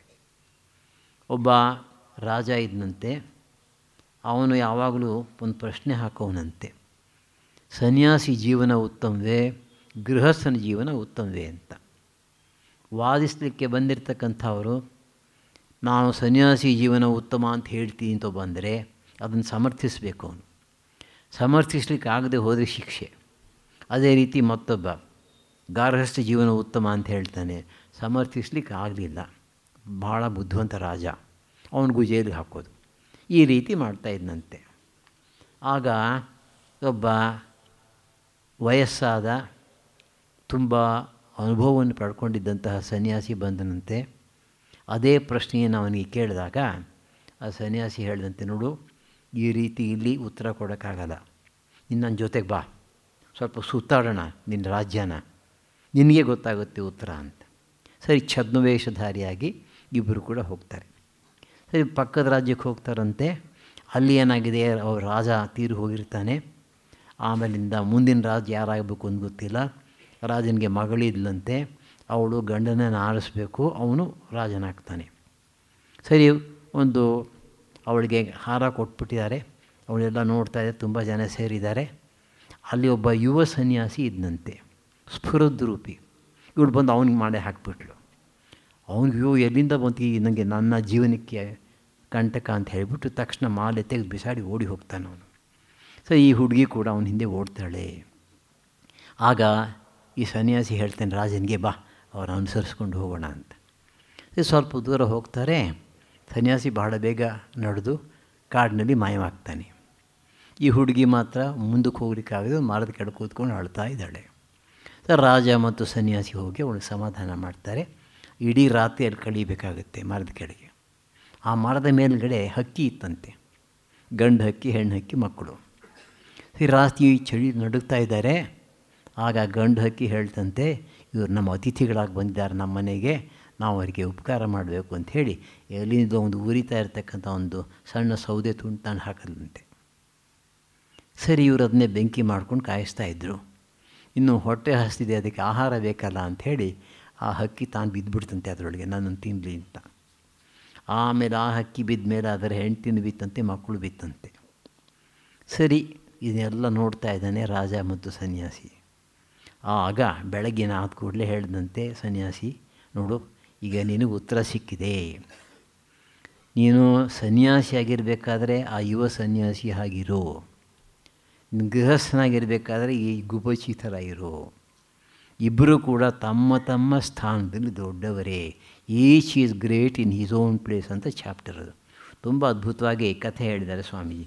ಅಂದಮೇಲೆ ಜೀವನದಲ್ಲಿ ಒಬ್ಬರು ದೊಡ್ಡವರು ಒಬ್ಬರು ಚಿಕ್ಕವರು ಅಂತಲ್ಲ, ನಮ್ಮ ನಮ್ಮ ಸ್ಥಾನದಲ್ಲಿ ನಮಗೆ ಬಂದಿರತಕ್ಕಂತಹ ಕರ್ತವ್ಯಗಳನ್ನು ಸರಿಯಾದ ರೀತಿಯಲ್ಲಿ ನಾವು ಮಾಡಿದ ಪಕ್ಷದಲ್ಲಿ ನಾವೇ ದೊಡ್ಡವರಾಗ್ತೇವೆ. ಇನ್ನೂ ಒಂದು ವಿಷಯವನ್ನು ಇಲ್ಲಿ ಒತ್ತಿ ಹೇಳ್ತಾ ಇದ್ದಾರೆ. ನಾವು ಯಾವ ಕೆಲಸವನ್ನು ಮಾಡಿದ್ರೂ ಕೂಡ ಅದನ್ನು ಅತ್ಯುತ್ತಮವಾಗಿ ಮಾಡಬೇಕು. ಕೌಶಲಂತು ಸರ್ವತ್ರ. ಅಮೇರಿಕಾದಲ್ಲಿ 1000 ಜನ ಸೇರಿಬಿಟ್ಟಿದ್ದಾರೆ ಸ್ವಾಮಿ ವಿವೇಕಾನಂದರ ಪ್ರವಚನ ಕೇಳಬೇಕು ಅಂತ. ಇನ್ನೂ ಟೈಮ್ ಆಗಿಲ್ಲ. ಹಿಂದ್ಗಡೆ ರೂಮ್ನಲ್ಲಿ ಸ್ವಾಮೀಜಿಯವರು ಕೂತ್ಕೊಂಡು 3-4 ಜನ ಭಕ್ತರ ಜೊತೆಗೆ ಮಾತಾಡ್ತಾ ಇದ್ದಾರೆ. ಸರಿ, ಒಬ್ಬರು ಭಕ್ತರು ಇದ್ದಕ್ಕಿದ್ದಾಗ ಹೇಳ್ತಾರೆ, ನೋಡಿ ಸ್ವಾಮೀಜಿ ಗಡಿಯಾರ 5 ನಿಮಿಷ ಇರೋದು ಅಂತ. ತಕ್ಷಣ ಸ್ವಾಮೀಜಿ ಎದ್ದು 5 ನಿಮಿಷದಲ್ಲಿ ಕೋಟ್ ಹಾಕ್ಕೊಂಡು ತಲೆ ಬಾಚ್ಕೊಂಡು ಸಿದ್ಧವಾದರು. ಆಶ್ಚರ್ಯ, ಸಾಮಾನ್ಯವಾಗಿ 15 ನಿಮಿಷ ಆಗ್ತಕ್ಕಂಥ ಕೆಲಸ 5 ನಿಮಿಷದಲ್ಲಿ ಮಾಡಿಬಿಟ್ರಲ್ಲ. ಕೇಳದಂತೆ ಸ್ವಾಮೀಜಿ ಹೇಳಿದ್ರಂತೆ, ಕಾನ್ಸಂಟ್ರೇಷನ್ ಅಷ್ಟೇ, ಏಕಾಗ್ರತೆ ಇದ್ದರೆ ಬೇಗ ಆಗುತ್ತೆ ಕೆಲಸ. ಅಂದಮೇಲೆ ಯಾವ ಕೆಲಸವನ್ನು ಮಾಡೋದು ಕೂಡ ಅದರಲ್ಲಿ ಕೌಶಲ ಇರಬೇಕು, ಎಕ್ಸ್ಪರ್ಟೀಸ್ ತುಂಬ ಚೆನ್ನಾಗಿ ಮಾಡಬೇಕು. ಅದನ್ನು ಎಫಿಷಿಯನ್ಸಿ. ಅದಕ್ಕೆ ನಿರ್ವಚನ, ಅಲ್ಪಕಾಲೇ ಅಧಿಕ ಉತ್ತಮ ಫಲ ಉತ್ಪಾದನಂ ಕೌಶಲಂ. ಕೌಶಲ ಅಂತಂದರೆ ಅತ್ಯಲ್ಪ ಕಾಲದಲ್ಲಿ ಅತ್ಯಂತ ಹೆಚ್ಚಿನ ಮತ್ತು ಉತ್ತಮ ಫಲವನ್ನು ಮಾಡಬೇಕು. ಈ ತರಹ ಎಫಿಷಿಯನ್ಸಿ ಕೌಶಲ ನಮ್ಗೆ ಹೇಗೆ ಸಿಕ್ಕುತ್ತೆ ಅಂತಂದರೆ, ತಜ್ಞ ಉಪದೇಶೇನ ಅಭ್ಯಾಸ ವೈರಾಗ್ಯಾಭ್ಯಾಂಚ. ಆ ಕ್ಷೇತ್ರದಲ್ಲಿ ನುರಿತಿರ್ತಕ್ಕಂಥ ವ್ಯಕ್ತಿಗಳಿಂದ ಕಲಿಬೇಕು ನಾವು ಹೇಗೆ ಮಾಡೋದು. ಇದು ನೋಡಿ, ಒಬ್ಬ ಕುಂಬಾರನ ಮಗ, ಚಿಕ್ಕ ಹುಡುಗ, 6-7 ವರ್ಷ, ಅವನಿಗೆ ತಂದೆ ಕಲಿಸ್ಲಿಕ್ಕೆ ಹೋಗ್ತಾನೆ. ಒಂದು ಮಡಿಕೆ ಮಾಡಬೇಕು 1 ಗಂಟೆ ಹಿಡಿಯುತ್ತೆ ಅವನಿಗೆ. ಬರ್ತಾ ಬರ್ತಾ ಬರ್ತಾ ಒಂದು 10-15 1-2 ವರ್ಷ ಆದಮೇಲೆ 1 ಗಂಟೆಯಲ್ಲಿ 10-15 ಮಡಿಕೆ ಬೇಕಾದ್ರೆ ಮಾಡಬಲ್ಲ. ಅಭ್ಯಾಸದಿಂದ ಒಂದು ಕಡೆ ಅಭ್ಯಾಸ, ಇನ್ನೊಂದು ಕಡೆ ತಂದೆಯಿಂದ ಕಲಿತಿರ್ತಕ್ಕಂಥ ಜ್ಞಾನ, ಇದ್ರ ಜೊತೆಗೆ ವೈರಾಗ್ಯವನ್ನು ಸೇರಿಸಿದ್ದಾರೆ. ವೈರಾಗ್ಯ ಅಂತಂದ್ರೇನು? ಪರಮಹಂಸರು ಅದನ್ನು ಒಂದು ಕಥೆಯ ಮೂಲಕ ವಿವರಿಸ್ತಾರೆ. ಇಬ್ಬರು ರೈತರಿದ್ದರಂತೆ. ಒಂದು ಸಲ ಕ್ಷಾಮ ಬರ್ತಕ್ಕಂಥ ಸಂಭವ, ಮಳೆ ಇಲ್ಲ ಮತ್ತು ಫಸಲು ಒಣಗ್ತಾ ಇದೆ ಜಮೀನಲ್ಲಿ. ಏನು ಮಾಡೋದು? ಇಬ್ಬರು ಯೋಚನೆ ಮಾಡಿದ್ರಂತೆ, ನಮ್ಮ ಜಮೀನಿನ ಪಕ್ಕದಲ್ಲೇ ಒಂದು ಸಣ್ಣ ನದಿ ಹರಿತಾ ಇದೆ, ಇನ್ನೂ ದೇವರ ದಯದಿಂದ ನೀರಿದೆ, ಒಂದು ಕಾಲುವೆ ಮಾಡಿಬಿಟ್ಟು ನಮ್ಮ ಹೊಲಕ್ಕೆ ಅದನ್ನು ತರೋಣ ಅಂತ. ಸರಿ, ಬೆಳಗಿಂದ ರಾತ್ರಿ ತನಕ ಕೆಲಸ ಮಾಡಿ ನೀರು ತಂದುಬಿಡಬೇಕು ಅಂತ ಇಬ್ಬರು ನಿಶ್ಚಯ ಮಾಡಿಕೊಂಡ್ರು. ಮೊದಲನೇ ಅವನು ಹೋದಾಗ ಶುರು ಮಾಡ್ದ.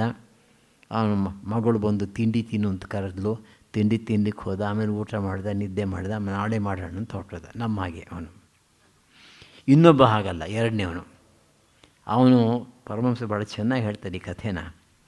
ತಿಂಡಿ ತಿನ್ನೋದಕ್ಕೆ ಮಗಳು ಬಂದು ಕರೀತಾಳೆ, ಬೈದು ಕಳಿಸ್ತಾನಂತೆ. ಆಮೇಲೆ ಹೆಂಡತಿ ಬರ್ತಾಳಂತೆ 11 ಗಂಟೆಗೆ, ಎಣ್ಣೆ ತರ್ತಾಳಂತೆ. ಬಂಗಾಳದಲ್ಲಿ ಎಣ್ಣೆ ಹಚ್ಕೊಂಡು ಸ್ನಾನ ಮಾಡೋದು ಪ್ರತಿದಿನ. ಅವಳಿಗೆ ಬರೀ ಬೈಯೋದಲ್ಲ, ಆಗೋದು ಗುದ್ಲಿ ತೋರಿಸ್ತಾನಂತೆ. ನೋಡು, ಮಕ್ಕಳು ಸಾಯ್ತಾ ಇದ್ದಾರೆ, ತಿನ್ನೋದಕ್ಕೇನೂ ಇಲ್ಲ, ನೀನು ಬಂದು ನನ್ನ ಕೆಲಸ ಕೆಡಿಸ್ತಾ ಇದೆಯಲ್ಲ ಅಂತ. ಹಾಗೂ ಹೀಗೂ ಕಷ್ಟಪಟ್ಟು ಅಗದು ಸಾಯಂಕಾಲ ನೋಡ್ತಾನೆ, ಜುಳು ಅಂತ ನೀರು ಬಂತಂತೆ. ಸಂತೋಷ ಆಯ್ತಂತೆ, ಮನೆಗೆ ಹೋದಂತೆ. ರಾತ್ರಿ 7 ಗಂಟೆಗೆ ಹೋಗಿ ಎಣ್ಣೆ ತೊಗೊಂಡು ಸ್ನಾನ ಮಾಡಿ ಆರಾಮಾಗಿ ಊಟ ಮಾಡಿ ನಿದ್ದೆ ಮಾಡ್ದ. ಈ ಕಥೆಯನ್ನು ಹೇಳ್ತಾರೆ, ಎರಡನೇ ರೈತನಿಗೆ ವೈರಾಗ್ಯ ಇತ್ತು, ಮೊದಲನೇವನಿಗೆ ಇರಲಿಲ್ಲ. ವೈರಾಗ್ಯ ಅಂದರೆ ಏನಪ್ಪ ಅಂತಂದರೆ, ನಮ್ಮ ಕಣ್ಣೆದುರಿಗೆ ಒಂದು ಆದರ್ಶವನ್ನು, ಗುರಿಯನ್ನು ಇಟ್ಕೊಂಡ ಮೇಲೆ ಆ ಆದರ್ಶದಿಂದ ಮನಸ್ಸನ್ನು ಬೇರೆ ಕಡೆಗೆ ತೆಗೆದುಕೊಂಡು ಹೋಗ್ತಕ್ಕಂಥ ವಸ್ತುಗಳನ್ನು ತೆಗೆದು ಬಿಸಾಡಬೇಕು ಅಷ್ಟೇ. ಆದರ್ಶಕ್ಕೆ ಬೇಕಾಗಿರ್ತಕ್ಕಂಥ ವಸ್ತುವನ್ನು ಮಾತ್ರ ಇಟ್ಕೊಂಡು ಮಿಕ್ಕದನ್ನೆಲ್ಲ ಪಕ್ಕಕ್ಕೆ ಬಿಸಾಡಬೇಕು. ಅದು ನಿಜವಾದಂಥ ವೈರಾಗ್ಯ. ಇದೆಲ್ಲ ಇದ್ದರೆ ನಮ್ಮ ಕರ್ಮಯೋಗ ಭಾಳ ಸುಗಮವಾಗುತ್ತೆ. ಇನ್ನು ಕೆಲವು ಪ್ರಶ್ನೆಗಳು ಬರುತ್ತೆ. ನೀವೇನೋ ಸುಲಭವಾಗಿ ಹೇಳಿಬಿಟ್ರಿ, ನಿಷಿದ್ಧ ಕರ್ಮ, ದುಷ್ಟಕರ್ಮ, ಕಾಮ್ಯಕರ್ಮ ಅಂತೆಲ್ಲ ದೊಡ್ಡ ದೊಡ್ಡ ಶಬ್ದ ಪ್ರಯೋಗಿಸ್ಬಿಟ್ರಿ. ನಾವು ತಿಳ್ಕೊಳ್ಳೋದು ಹೇಗೆ ಅದನ್ನು? ಯಾವುದು ದುಷ್ಟ, ಯಾವುದು ಕಾಮ್ಯ, ಯಾವುದು ನಿಷಿದ್ಧ? ಶಾಸ್ತ್ರಂ ಪ್ರಮಾಣಂ. ಕಿಂ ಕರ್ಮ ನಿಷಿದ್ಧಂ, ಕಿಂಚ ಕಾಮ್ಯಂ, ಕಿಂ ವಿಹಿತಂ, ಕಿಂ ನಿಯತಂ, ಕಹ ಸ್ವಧರ್ಮ ಇತ್ಯಾದಿಷು ಶಾಸ್ತ್ರಂ ಏವ ಪ್ರಮಾಣಂ. ಯಹ ಶಾಸ್ತ್ರವಿಧಿಂ ಉತ್ಸೃಜ್ಯ ವರ್ತತೆ ಕಾಮಕಾರತಃ ನ ಸ ಸಿದ್ಧಿಂ ಅವಾಪ್ನೋತಿ ನ ಸುಖಂ ನ ಪರಾಂಗತಿಂ. ತಸ್ಮಾತ್ ಶಾಸ್ತ್ರಂ ಪ್ರಮಾಣಂ ತೇ ಕಾರ್ಯ ಅಕಾರ್ಯ ವ್ಯವಸ್ಥಿತವು. ಭಗವಂತ ಗೀತೆಯಲ್ಲಿ ಹೇಳ್ತಾನೆ. ನಾವು ಇವುಗಳನ್ನು ಶಾಸ್ತ್ರದಿಂದೇ ತಿಳ್ಕೋಬೇಕು. ಶಂಕರಾಚಾರ್ಯ ಒಂದು ಕಡೆ ಹೇಳ್ತಾರೆ, ಅತೀಂದ್ರಿಯ ವಿಷಯಗಳಲ್ಲಿ ಶಾಸ್ತ್ರವೇ ಪ್ರಮಾಣ. ಕಣ್ಣಿಗೆ ಕಾಣಿಸ್ತಾ ಇರತಕ್ಕಂಥ ವಸ್ತುಗಳ ಬಗ್ಗೆ ನಮಗೆ ಗೊತ್ತಾಗುತ್ತೆ, 4 ಜನ ಬೇಕಾದ್ರೆ ಒಳ್ಳೆ ಮಾತನ್ನು ಹೇಳ್ತಾರೆ. ಆದರೆ ಇಂದ್ರಿಯಾತೀತವಾಗಿರ್ತಕ್ಕಂಥ ಕ್ಷೇತ್ರದಲ್ಲಿ ಶಾಸ್ತ್ರ ಒಂದೇ ಪ್ರಮಾಣ. ಒಂದು ಸಲ ಸೂರ್ಯಗ್ರಹಣ ಆಗ್ತಾಯಿದೆ. ಆಗ ತುರಿಯ ಅಂದ ಪರಮಹಂಸ ಶಿಷ್ಯರು ಕಾಶಿಯಲ್ಲಿದ್ದರು. ಸಾಧುಗಳಿಗೆಲ್ಲ ಹೇಳ್ತಾ ಇದ್ದಾರೆ, ನಾಳೆ ಸೂರ್ಯಗ್ರಹಣ ಆಗುತ್ತೆ, ಅದಕ್ಕೆ ಮುಂಚೆ ಸ್ನಾನ ಮಾಡಬೇಕು, ಸೂರ್ಯಗ್ರಹಣ ಸಮಯದಲ್ಲಿ ಏನೂ ತಗೋಬಾರ್ದು, ಉಪವಾಸ ಮಾಡಬೇಕು, ಗ್ರಹಣ ಮುಗಿದ ಮೇಲೆ ಮತ್ತೆ ಸ್ನಾನ ಮಾಡಬೇಕು, ಗ್ರಹಣದ ಸಮಯದಲ್ಲಿ ಮೌನದಿಂದ ಜಪ ಮಾಡಬೇಕು ಅಂತೆಲ್ಲ ಹೇಳ್ತಾ ಇದ್ದಾರೆ. ಆಗ ಒಬ್ಬ ಬ್ರಹ್ಮಚಾರಿ, ಸ್ವಲ್ಪ ಓದಿರ್ತಕ್ಕಂಥವನು ಅಥವಾ ಓದಿದ್ದೀನಿ ಅಂತ ತಿಳ್ಕೊಂಡಿದ್ದವನು, ಇದರ ನೆರಳು ಅದರ ಮೇಲೆ ಬೀಳುತ್ತೆ, ಅದರ ನೆರಳು ಇದರ ಮೇಲೆ ಬೀಳುತ್ತೆ, ಅದಕ್ಕೆಲ್ಲ ನಾವು ಯಾತಕ್ಕೆ ಹೀಗೆ ಗಲಾಟೆ ಮಾಡಬೇಕು ಅಂತ ಹೇಳಿದಂತೆ. ಚೆನ್ನಾಗಿ ರೇಗಿಬಿಟ್ರು. ನಿನಗೆಲ್ಲ ಗೊತ್ತಿದೆಯಾ? ನೀನು ಸರ್ವಜ್ಞನ, ಸರ್ವಶಕ್ತನ, ಪ್ರಪಂಚದಲ್ಲಿ ಏನೇನು ಗುಟ್ಟಿದೆ ಎಲ್ಲ ಗೊತ್ತಿದೆಯಾ ನಿನಗೆ? ಇದು ಅತೀಂದ್ರಿಯ ಜ್ಞಾನ, ಇದನ್ನು ಋಷಿಗಳು ಹೇಳಿದ್ದಾರೆ, ನಾವು ಮಾಡಲೇಬೇಕು ಅಂತ. ಅಂದಮೇಲೆ ಈ ವಿಷಯಗಳಲ್ಲಿ ಶಾಸ್ತ್ರವೇ ಪ್ರಮಾಣ. ಶಾಸ್ತ್ರ ಅಂದ್ರೇನು? ಮುಂದಿನ ಪ್ರಶ್ನೆ. ಶಾಸ್ತ್ರ ಅಂತಂದರೆ ಸಂಸ್ಕೃತದಲ್ಲಿ ಬರೆದಿರ್ತಕ್ಕಂಥ ಒಂದು ಪುಸ್ತಕ, ನಾವು ಅಂದ್ಕೊಂಡ್ರದ್ದು ಅಲ್ಲ. ಶ್ರುತಿ ಸ್ಮೃತಿ ವೃದ್ಧ ವಚನ ವ್ಯವಹಾರ ಶಾಸ್ತ್ರಂ. ಶ್ರುತಿ ವೇದ, ಸ್ಮೃತಿ ಅದನ್ನು ಅನುಸರಿಸಿಕೊಂಡಿರ್ತಕ್ಕಂಥ ಮನುಸ್ಮೃತಿ, ಯಾಜ್ಞವಲ್ಕ್ಯ ಸ್ಮೃತಿ ಇತ್ಯಾದಿ ಒಪ್ಕೊಳ್ಳ. ಅಷ್ಟೇ ಅಲ್ಲ, ವೃದ್ಧ ವಚನ ವ್ಯವಹಾರ ಅದನ್ನು ಕೂಡ ಒಪ್ಕೋಬೇಕು. ಅಂದರೆ ಗುರು ಹಿರಿಯರು, ವಿಷಯವನ್ನು ಚೆನ್ನಾಗಿ ತಿಳ್ಕೊಂಡಿರ್ತಕ್ಕಂಥವರು, ಆಚರಣೆಗೆ ತಂದಿರ್ತಕ್ಕಂಥವರು, ಅವರ ಮಾತನ್ನು ಕೂಡ ಕೇಳಬೇಕು. ಇದನ್ನು ನಾವು ತೈತ್ತಿರೀಯ ಉಪನಿಷತ್ನಲ್ಲಿ ಕಾಣ್ತೇವೆ. ಅಥ ಯದಿತೆ ಕರ್ಮ ವಿಚಿಕಿತ್ಸಾ ವಾ ವೃತ್ತ ವಿಚಿಕಿತ್ಸಾ ವಾ ಸ್ಯಾತ್ ಏತತ್ರ ಬ್ರಾಹ್ಮಣಾಃ ಸಮರ್ಷಿನಃ ಯುಕ್ತಾ ಆಯುಕ್ತಾ ಇತ್ಯಾದಿ. ಒಂದು ವೇಳೆ ನಿನಗೆ ಕರ್ಮಕ್ಷೇತ್ರದಲ್ಲಿ ಒಂದು ಸಂಶಯ ಬಂತು ಅಂತ ಇಟ್ಕೊಳ್ಳ, ಅಥವಾ ಯಾವುದೋ ಒಂದು ಸಂದರ್ಭದಲ್ಲಿ ನಾನು ಹೇಗೆ ನಡ್ಕೋಬೇಕು ಅಂಥ ಸಮಯದಲ್ಲಿ ನಿನಗೆ ಗೊತ್ತಾಗದೆ ಹೋದರೆ ಯಾರು ಈ ವೃದ್ಧರು ಜ್ಞಾನಿಗಳು ಇರ್ತಾರೋ, ಬ್ರಾಹ್ಮಣರು, ಅವರ ಹತ್ರ ಹೋಗಿ ಅವರನ್ನು ಕೇಳು. ಮತ್ತು ಇಂಥದ್ದೇ ಒಂದು ಸಂದರ್ಭದಲ್ಲಿ ಅವರು ಹೇಗೆ ನಡ್ಕೋತಾರೆ ನೋಡ್ಕೋ, ಅದರಿಂದ ಕಲಿ ಅಂತ ಹೇಳ್ತಾರೆ. ಸ್ಮೃತಿ ಅಂತಂದರೆ ಶ್ರುತಿಯಲ್ಲಿರ್ತಕ್ಕಂತಹ ಮೂಲ ಸತ್ಯಗಳನ್ನು ತೆಗೆದುಕೊಂಡು ನಮ್ಮ ಕಾಲಕ್ಕೆ ಅನ್ವಯಿಸೋ ಹಾಗೆ ಬರೆದಿರ್ತಕ್ಕಂಥ ಗ್ರಂಥಗಳು. ಅಂದಮೇಲೆ ಶ್ರುತಿ ಬದಲಾಗೋದಿಲ್ಲ, ಸ್ಮೃತಿ ಬದಲಾಗುತ್ತೆ. ಮನುಸ್ಮೃತಿಯಲ್ಲಿರ್ತಕ್ಕಂಥ 199 ವಿಷಯ ಇವತ್ತು ನಾವು ಮಾಡೋಕ್ಕಾಗಲ್ಲ.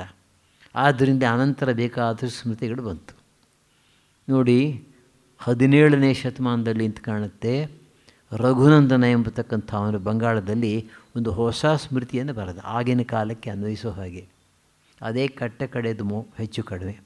ಇವತ್ತಿಗೂ ಕೂಡ ಬಂಗಾಳದಲ್ಲಿ ಹಿಂದೂ ಫ್ಯಾಮಿಲಿ ಡಿಸ್ಪ್ಯೂಟ್ಸ್ ಅದನ್ನು ಡಿಸೈಡ್ ಮಾಡಬೇಕಾದ್ರೆ ರಘುನಂದನ ಸ್ಮೃತಿಯನ್ನು ಹೈಕೋರ್ಟಲ್ಲೂ ಕೂಡ ಮಾನ್ಯ ಮಾಡ್ತಾರೆ.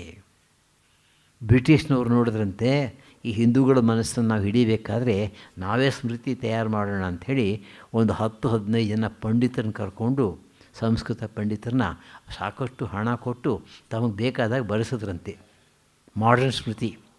ಆದರೆ ಹಿಂದೂ ಸಮಾಜ ಅದನ್ನು ಸಂಪೂರ್ಣವಾಗಿ ಧಿಕ್ಕರಿಸ್ಬಿಡ್ತು, ಸುಮ್ಮನೆ ಬಿದ್ದುಕೊಂಡಿದೆ ಅಷ್ಟೇ ಲೈಬ್ರರಿನಲ್ಲಿ. ಈಗ ಈ ವೃದ್ಧರು, ಜ್ಞಾನವೃದ್ಧರು, ವಯೋವೃದ್ಧರು, ಅವ್ರನ್ನ ಯಾಕೆ ಅನುಸರಿಸಬೇಕು? ತಮ್ಮ ಅನುಭವದಿಂದ ಆ ಮಾತನ್ನು ಹೇಳ್ತಾರೆ, ಅದಕ್ಕೋಸ್ಕರ ಅನುಸರಿಸಬೇಕು. ಭಗವಂತ ಹೇಳ್ತಾನೆ, ಯದ್ಯದಾಚರತಿ ಶ್ರೇಷ್ಠ ತತ್ತದೇವೇತರೋ ಜನಃ ಸಯತ್ ಪ್ರಮಾಣಂ ಕುರುತೆ ಲೋಕಸ್ಥದನುವರ್ತತೆ. ಒಬ್ಬ ಜ್ಞಾನಿಯಾಗಿರ್ತಕ್ಕಂಥವನು, ಸಮಾಜಕ್ಕೆ ನೇತಾರನಾಗಿರ್ತಕ್ಕಂಥವನು ಯಾವ ರೀತಿ ಆಚರಿಸ್ತಾನೋ, ಏನನ್ನು ಹೇಳ್ತಾನೋ ಅದನ್ನು ಇತರರು ಕೂಡ ಅನುಸರಿಸ್ತಾರೆ, ಮಾಡ್ತಾರೆ. ಆದ್ದರಿಂದ ಭಾಳ ಎಚ್ಚರಿಕೆಯಿಂದ ಇರಬೇಕು. ಅಂದರೆ ಎಷ್ಟೋ ಸಲ ನಮಗೆ ಅವಶ್ಯಕತೆ ಇಲ್ಲದೆ ಹೋದರೂ ಕೂಡ ಇತರರ ದೃಷ್ಟಿಯಿಂದ ಆ ಕೆಲಸಗಳನ್ನ ಮಾಡಬೇಕಾಗತ್ತೆ. We might have transcended it, but we have to do it. 1949 ಅಂತ ಕಾಣುತ್ತೆ, 3 ಜನ ನಮ್ಮ ಆಶ್ರಮದ ಭಕ್ತರು ರಮಣ ಮಹರ್ಷಿಗಳನ್ನ ನೋಡ್ಕೊಂಡ್ಬಂದರು. ತ್ಯಾಗೀಶಾನವರು ನಿಂತಿದ್ದಾರೆ, ನಾನು ಈ ಕಡೆ ನಿಂತಿದ್ದೀನಿ, ಅವರು 3 ಜನ ಈ ಕಡೆ ನಿಂತಿದ್ದಾರೆ. ಅವರು ತಮ್ಮ ಅನುಭವವನ್ನೆಲ್ಲ ಹೇಳಿದ್ರು. ಒಂದು ಅನುಭವ ಇವತ್ತಿಗೂ ಹೇಳಬೇಕಾದ ನಿಮಗೆ. 3 ದಿನ ಆಯ್ತಂತೆ, 4ನೇ ದಿವಸ ಇವ್ರು ಹೋಗಬೇಕು. ರಮಣ ಮಹರ್ಷಿಗಳು ಅಪರೂಪ, ಮಾತಾಡೋದೇ ಅಪರೂಪ. ಕೇಳಿದ್ರಂತೆ, ಯಾವಾಗ ಹೋಗ್ತೀರಿ? ಇವತ್ತು ಮಧ್ಯಾಹ್ನ 2 ಗಂಟೆ ಬಸ್ಸಿಗೆ ಹೋಗ್ತೀವಿ. ಬೇಡ, ನಾಳೆ ಹೋಗಿ ಇದ್ರಂತೆ. ಸರಿ, ಅವ್ರ ಬಾಯಿಂದ ಬಂತಲ್ಲ, ಆಯಿತು. 2 ಗಂಟೆ ಬಸ್ ಆಕ್ಸಿಡೆಂಟ್ ಆಗಿ 50 ಜನ ಸತ್ತರು. ಆಯಿತಾ? ಇವರೆಲ್ಲ ತಮ್ಮ ಅನುಭವವನ್ನು ಹೇಳಿದ್ರು.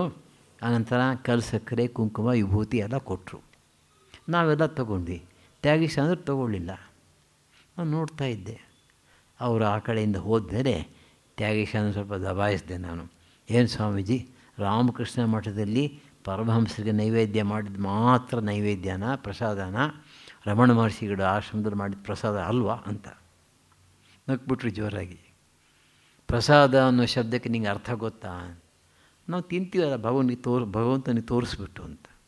ಅಲ್ಲ, ಕೇಳು, ಪ್ರಸಾದೇ ಸರ್ವ ದುಃಖಾನಾಂ ಹಾನಿರಸ್ಯೋಪಜಾಯತೆ ಅಂಥೇಳಿ ನಾವು ಭಗವಂತನಿಗೆ ನೈವೇದ್ಯ ಮಾಡಿದ್ದಿದೆಯಲ್ಲ, ಪ್ರಸಾದ ಅಂತಂದರೆ ಪ್ರಸನ್ನತ್ವ, ಮನಸ್ಸಿನ ಶಾಂತಿ. ಭಗವಂತನಿಗೆ ಅರ್ಪಣೆ ಮಾಡಿದಂಥ ವಸ್ತುವನ್ನು ನಾವು ತಗೊಂಡಾಗ ಮನಸ್ಸಿನಲ್ಲಿ ಭಗವಂತನ ನೆನೆಸ್ಕೋತೇವೆ, ಅದರಿಂದ ನಮ್ಮ ಮನಸ್ಸಿಗೆ ಶಾಂತಿ ಸಿಕ್ಕುತ್ತೆ. ಇದು prasada in the secondary sense. But by the grace of Sri Ramakrishna I have got prasada in the primary sense. I don't need it ಅಂದರು. ಆದರೂ ಬಿಡಲಿಲ್ಲ. You see how you boys have misunderstood me ಅಂತ ಹೇಳಿ ನಾನು ಕಳಿಸಿ ಅವ್ರು ವಾಪಸ್ ಕರೆಸ್ಬಿಟ್ಟು ಮತ್ತೆ ಪ್ರಸಾದ ಕಲಸಕ್ಕರೆ ತಿಂದು ವಿಭೂತಿ ಹಚ್ಕೊಂಡ್ರು. ಇದು ಯದ್ಯದಾಚರತಿ ಶ್ರೇಷ್ಠ. ಆಮೇಲೆ ಯೋಗದ ಬಗ್ಗೆ ಕೆಲವು ಮಾತುಂಟು. ಸಂಕೀರ್ಣ ಸರ್ವೋ ಯೋಗ. ಪ್ರತಿಯೊಂದು ಯೋಗದಲ್ಲೂ ಕೂಡ ಜ್ಞಾನಯೋಗ, ಕರ್ಮಯೋಗ, ಭಕ್ತಿಯೋಗ, ರಾಜಯೋಗ, ಈ ಥರ ಯೋಗಗಳ ಒಂದು ಸ್ವಲ್ಪ ಅಂಶ ಇರುತ್ತೆ. ಪೂರ್ತಿ ಬೀಳೋದಕ್ಕಾಗೋದಿಲ್ಲ. ಯಾಕೆಂದರೆ ನಮ್ಮ ಮನಸ್ಸಿನಲ್ಲಿ ಎಲ್ಲ ರೀತಿಯ ಪ್ರವೃತ್ತಿಗಳು ಇರುತ್ತೆ. ಜ್ಞಾನಕ್ಕೆ ಬೇಕಾದಂಥ ಪ್ರವೃತ್ತಿ, ಬುದ್ಧಿಶಕ್ತಿ ಇರುತ್ತೆ, ಸಂಕಲ್ಪ ಶಕ್ತಿ ಇರುತ್ತೆ, ಭಾವನಾ ಶಕ್ತಿ ಇರುತ್ತೆ ಮತ್ತು ಜ್ಞಾಪಕ ಶಕ್ತಿ ಇರುತ್ತೆ. ಆಯಾ ಶಕ್ತಿಗೆ ಸಂಬಂಧಪಟ್ಟಂತಹ ಕ್ಷೇತ್ರಗಳಲ್ಲಿ ಆಯಾ ಯೋಗದ ಸಹಾಯವನ್ನು ತಗೋಬೇಕು. ಭಗವದ್ಗೀತೆ ನಾವು ನೋಡ್ತೇವೆ, ಎಲ್ಲ ಯೋಗಗಳನ್ನು ಕೂಡ ಭಗವಂತ ಕೊಟ್ಟಿದ್ದಾನೆ. ಆದರೆ ಆ ಯೋಗಗಳನ್ನ ಬೇರೆ ಬೇರೆ ಹೆಸರು ಕೊಟ್ಟಿಲ್ಲ. ಒಂದೇ ಯೋಗದ ಅಡಿಯಲ್ಲಿ 4 ಕೊಟ್ಟಿದ್ದಾನೆ. ಆಯಿತು. ಈಗ ಒಬ್ಬ ಕರ್ಮವನ್ನು ಮಾಡ್ತಾನೆ, ನಿಷ್ಕಾಮ ಕರ್ಮವನ್ನು ಮಾಡ್ತಾನೆ. ಕರ್ಮಯೋಗದ ಮೂಲಕ ಭಗವಂತನನ್ನು ಆತ್ಮವಸ್ತುವನ್ನು ಪಡ್ಕೋತಾನೆ. ಅವನ ಲಕ್ಷಣ ಏನು? ಆತ್ಮಸಾಕ್ಷಾತ್ಕಾರವನ್ನು ಪಡ್ಕೊಂಡಿರ್ತಕ್ಕಂಥ ಆದರ್ಶ ಕರ್ಮಯೋಗಿಯ ಲಕ್ಷಣ ಏನು? ವಿಗಲಿತ ಕರ್ಮ, ಅವನಿಂದ ಎಲ್ಲ ಕರ್ಮಗಳು ಬಿದ್ದೋಗಿವೆ, ಕರ್ಮ ಮಾಡಬೇಕಾದಂಥ ಅವಶ್ಯಕತೆ ಇಲ್ಲ. ಯಸ್ಮಾತ್ ಸರ್ವಂ ಕರ್ಮ ಶೀರ್ಣಪತ್ರವದ್ಗಲಿತಂ ಸ ವಿಗಲಿತ ಕರ್ಮ. ಈಗ ಒಂದು ಮರದಲ್ಲಿ ಒಣಗಿರ್ತಕ್ಕಂಥ ಎಲೆಗಳೆಲ್ಲ ಬಿದ್ದೋಗುತ್ತವೆ, ಅದಕ್ಕೆ ಅವಶ್ಯಕತೆ ಇಲ್ಲ ಮರಕ್ಕೆ. ಅದೇ ರೀತಿಯಲ್ಲಿ ಇವನಿಗೆ ಕರ್ಮವನ್ನು ಮಾಡ್ತಕ್ಕಂಥ ಅವಶ್ಯಕತೆ ಇಲ್ಲ, ಕರ್ಮದ ಮೂಲಕ ಏನು ಪಡಿಬೇಕಾಗಿತ್ತು ಅದು ಮಾಡ್ಕೊಂಡಾಯಿತು. ಆದ್ದರಿಂದ ಕರ್ಮ ಅವನಿಂದ ಬಿಟ್ಟು ಹೋಗಿದೆ. ಎಷ್ಟು ಆತ್ಮರತಿರೇವ ಸ್ಯಾದ್ ಆತ್ಮತೃಪ್ತಶ್ಚ ಮಾನವ ಆತ್ಮನೇವ ಚ ಸಂತುಷ್ಟ ತಸ್ಯ ಕಾರ್ಯಂ ನ ವಿದ್ಯತೆ. ಭಗವದ್ಗೀತೆಯಲ್ಲಿ ಕೃಷ್ಣ ಹೇಳ್ತಾನೆ. ಆದ್ದರಿಂದ ಅವನು ಆತ್ಮನಿಯೇವ ಆತ್ಮನ ತುಷ್ಟ. ಇಲ್ಲಿ ಪರಮಹಂಸ ಒಂದು ಮಾತನ್ನು ಹೇಳ್ತಾರೆ, ಯಾರೇ ಆಗಲಿ ಬಲವಂತವಾಗಿ ಕರ್ಮವನ್ನು ಬಿಡಬಾರ್ದು, ಕರ್ಮ ತಾನಾಗಿಯೇ ಬಿದ್ದು ಹೋಗಬೇಕು. ಒಂದು ಉದಾಹರಣೆ ಕೊಡ್ತಾರೆ. ಒಬ್ಬ ಹುಡುಗ ಆಟ ಆಡುವಾಗ ಬಿದ್ದುಬಿಡ್ತಾನೆ, ಚೆನ್ನಾಗಿ ಗಾಯ ಆಗುತ್ತೆ. ಗಾಯ ಆದಮೇಲೆ ಅದು ಒಣಗ್ತಾ ಇರುತ್ತೆ, ಹಳೆ ಚರ್ಮ ಒಣಗಿರುತ್ತೆ, ಅಂಟ್ಕೊಂಡಿರುತ್ತೆ, ಹೊಸ ಚರ್ಮ ಇನ್ನೂ ಬಂದಿಲ್ಲ ಕೆಳಗಡೆಯಿಂದ. ಒಂದು ಬಲವಂತವಾಗಿ ಹಳೆ ಚರ್ಮ ಬೇಡ ಅಂತ ಕಿತ್ತರೆ ಮತ್ತೆ ರಕ್ತ ಬರುತ್ತೆ. ಸುಮ್ಮನೆ ಇದ್ಬಿಟ್ರೆ ಹೊಸ ಚರ್ಮ ಚೆನ್ನಾಗಿ ಬೆಳೆದಾಗ ಹಳೆ ಚರ್ಮ ತಾನಾಗೇ ಬಿದ್ದು ಹೋಗುತ್ತೆ. ಹಾಗೆ ಒಳಗಡೆಯಿಂದ ನಿಷ್ಕಾಮ ಯೋಗದ ಮೂಲಕ ಮನಸ್ಸು ಪರಿಶುದ್ಧವಾದಾಗ, ಅತ್ಯಂತ ಪರಿಶುದ್ಧವಾದಾಗ ಕರ್ಮ ತಾನಾಗೇ ಬಿದ್ದು ಹೋಗುತ್ತೆ. ಆದ್ದರಿಂದ ನಿಜವಾದ ಕರ್ಮಯೋಗವನ್ನು ಮಾಡಿರ್ತಕ್ಕಂಥವನಿಗೆ ಕರ್ಮ ತಾನಾಗಿ ಬೇಡುತ್ತೆ ಹೊರತು ಇವನು ಬಲವಂತವಾಗಿ ಬಿಡಬೇಕಾಗಿಲ್ಲ. ಅವನು ಸಮಾಧಿ ಸ್ಥಿತಿಯಲ್ಲಿರುವಾಗ ಆತ್ಮದ ಆನಂದವನ್ನು ಅನುಭವಿಸ್ತಾನೆ. ವ್ಯುತ್ಥಾನ ಸ್ಥಿತಿಯಲ್ಲಿರುವಾಗ ಸ್ಥಿತಪ್ರಜ್ಞನಾಗಿರ್ತಾನೆ. ಅಂದರೆ ಕಣ್ಣು ಬಿಟ್ಟು ವ್ಯವಹಾರ ಮಾಡ್ತಾ ಇರುವಾಗ ಸ್ಥಿತಪ್ರಜ್ಞನಾಗಿರ್ತಾನೆ. ಭಗವದ್ಗೀತೆಯಲ್ಲಿ ಹೇಳ್ತಕ್ಕಂಥ ಸ್ಥಿತಪ್ರಜ್ಞ ಲಕ್ಷಣವನ್ನು ಇಲ್ಲಿ ಕೂಡ ತಂದ್ಕೋಬೋದು. ಒಂದು ದೃಷ್ಟಾಂತ ಕೊಡ್ಬೋದು ಇಲ್ಲಿ. ಒಬ್ಬ ರೈತ ಒಂದು ದಿವಸ ಮನೆಯಿಂದ ತನ್ನ ಹೊಲದಿಂದ ಮನೆಗೆ ಹೋಗ್ತಾ ಇದ್ದಾನೆ. ಕಾಡಿನಲ್ಲಿ ಸಣ್ಣ ದಾರಿ ಮೂಲಕ ಹೋಗಬೇಕು. ಸಾಯಂಕಾಲ ಅರ್ಧ ಕತ್ತಲೆ ಆಗಿದ್ದೇ, ಸೂರ್ಯ ಮುಳುಗ್ತಾ ಇದ್ದಾನೆ. ನೋಡಿದ ದಾರಿಗೆ ಅಡ್ಡವಾಗಿ ಒಂದು ಹಾವು ಮಲಗಿದೆ. ಸ್ವಲ್ಪ ಹೆದರಿಕೆ ಆಯಿತು. ಆ ದಾರಿನಲ್ಲೇ ಹೋಗಬೇಕು. ವಾಪಸ್ ಹೋಗ್ತಾನೆ. ಒಬ್ಬರಿಬ್ಬರು ಆಳುಗಳನ್ನು ಕರ್ಕೋತಾನೆ, ಒಂದು ದೊಣ್ಣೆ ತಗೋತಾನೆ, ದೀಪ ತರ್ತಾನೆ. ತಂದು ನೋಡಿದ ಹಗ್ಗ ಹಾವಿನ ಥರ ಬಿದ್ದುಕೊಂಡಿದೆ. ನಗ್ಬಿಟ್ಟು ಹೊರಟೋಗ್ತಾನೆ. ಮಾರನೇ ದಿನ ಅವನು ಅದೇ ಸಮಯಕ್ಕೆ ಬರುವಾಗ ಹಗ್ಗ ಅಲ್ಲಿಯೇ ಬಿದ್ದಿದೆ, ಹಾವಿನ ಹಾಗೆ ಕಾಣುತ್ತೆ ಅದು. ಆದರೆ ಇವತ್ತು ಅವನು ಗಾಬರಿ ಪಡೋಲ್ಲ. ಹಿಂದಿನ ದಿವಸ ಅಜ್ಞಾನದಿಂದ ಗಾಬರಿ ಪಟ್ಟಿದ್ದ, ಇವತ್ತು ಗಾಬರಿ ಇಲ್ಲ. ಯಾಕೆ? ನಾನು ನೆನ್ನೆ ನೋಡಿರ್ತಕ್ಕಂಥ ಹಗ್ಗ ಅದು. ಹಗ್ಗ ಅಲ್ಲ ಅದು, ಹಗ್ಗ ಅದು ಹಾವಲ್ಲ ಅನ್ನೋ ಜ್ಞಾನ ಬಂದುಬಿಟ್ಟಿದೆ. ಆದರೆ ಹಗ್ಗ ಹಾವಾಗಿ ಕಾಣಿಸ್ತಾ ಇರಲಿಕ್ಕೆ ಕಾರಣ ಹೊರಗಡೆ ಪ್ರಪಂಚ, ಆ ಅರ್ಧ ಕತ್ತಲೆಯ ಪ್ರಪಂಚ. ಹಾಗೆ ಬ್ರಹ್ಮಜ್ಞಾನವಾದ ಮೇಲೆ ಒಳಗಡೆ ಆತನಿಗೆ ಆ ಅನುಭವ ಇರುತ್ತೆ. ಹೊರಗಡೆ ಮಾಯಾ ಪ್ರಪಂಚ ಇನ್ನೂ ಹಾಗೇ ಇರುವುದರಿಂದ ಅದು ಕೂಡ ಕಾಣಿಸ್ತಾ ಇರುತ್ತೆ. ಆದ್ದರಿಂದ ಅವನೇನು ಮಾಡ್ತಾನೆ, ಡ್ಯೂಯಲ್ ಕಾನ್ಷಿಯಸ್ನೆಸ್ ಇರುತ್ತೆ. ಒಂದು ಕಡೆ ಬ್ರಹ್ಮವನ್ನು ನೋಡ್ತಾನೆ, ಇನ್ನೊಂದು ಕಡೆ ಜಗತ್ತನ್ನು ನೋಡ್ತಾನೆ. ಆದ್ದರಿಂದ ಅವನಿಗೆ ವ್ಯವಹಾರ ಕೂಡ ಸಾಧ್ಯ. ಆದರೆ ಅವನ ಮನಸ್ಸಿನಲ್ಲಿ ಯಾವ ರೀತಿಯ ಕಾಮಗಳು, ಪ್ರಚೋದನೆಗಳು ಇರೋದಿಲ್ಲ. ಯಾವ ರೀತಿಯ ಸಂಸ್ಕಾರವೂ ಕೂಡ ಇರಲ್ಲ. ಕೆಟ್ಟ ಸಂಸ್ಕಾರಗಳು ಇರಲಿಕ್ಕೆ ಅವನು ಮನಸ್ಸಿನಲ್ಲಿ ಭಗವಂತನ ಸಾಕ್ಷಾತ್ಕಾರ ಆಗಿರೋದ್ರಿಂದ ಯಾವ ರೀತಿಯ ಸಂಸ್ಕಾರವೂ ಅವನ ಮನಸ್ಸಲ್ಲಿ ಉಳಿದಿಲ್ಲ. ಅಷ್ಟೇ ಅಲ್ಲ, ಈ ಹೊರಗಡೆ ಪ್ರಪಂಚದಲ್ಲಿ ವಿಷಯ ವಸ್ತುಗಳ ಜೊತೆಗೆ ಸಂಪರ್ಕವನ್ನು ಇಟ್ಕೊಂಡಿದ್ದರೂ ಕೂಡ, ಅನುಭವಿಸ್ತಾ ಇದ್ದರೂ ಕೂಡ ಮನಸ್ಸಿನಲ್ಲಿ ಅದರ ಲೇಪ ಇಲ್ಲ. ವಿಷಯಚಾರಿ ಅಪಿ ಪ್ರಸನ್ನ. ಆಮೇಲೆ ಅವನು ಕರ್ಮ ಮಾಡಬೇಕಾದ ಅವಶ್ಯಕತೆ ಇಲ್ಲ, ಅದನ್ನು ಮೀರಿ ಹೋಗಿದ್ದಾನೆ. ಆದರೆ ಅವನು ಎಲ್ಲಿ ತನಕ ಈ ಲೋಕದಲ್ಲಿ ಜನಗಳ ಮಧ್ಯೆ ಬದುಕಿರ್ತಾನೋ ಅಲ್ಲಿ ತನಕ ಜನರ ಹಿತಕ್ಕಾಗಿ, ಅವರಿಗೆ ಆದರ್ಶವನ್ನು ತೋರಿಸಲಿಕ್ಕಾಗಿ ಕರ್ಮ ಮಾಡ್ತಾನೆ.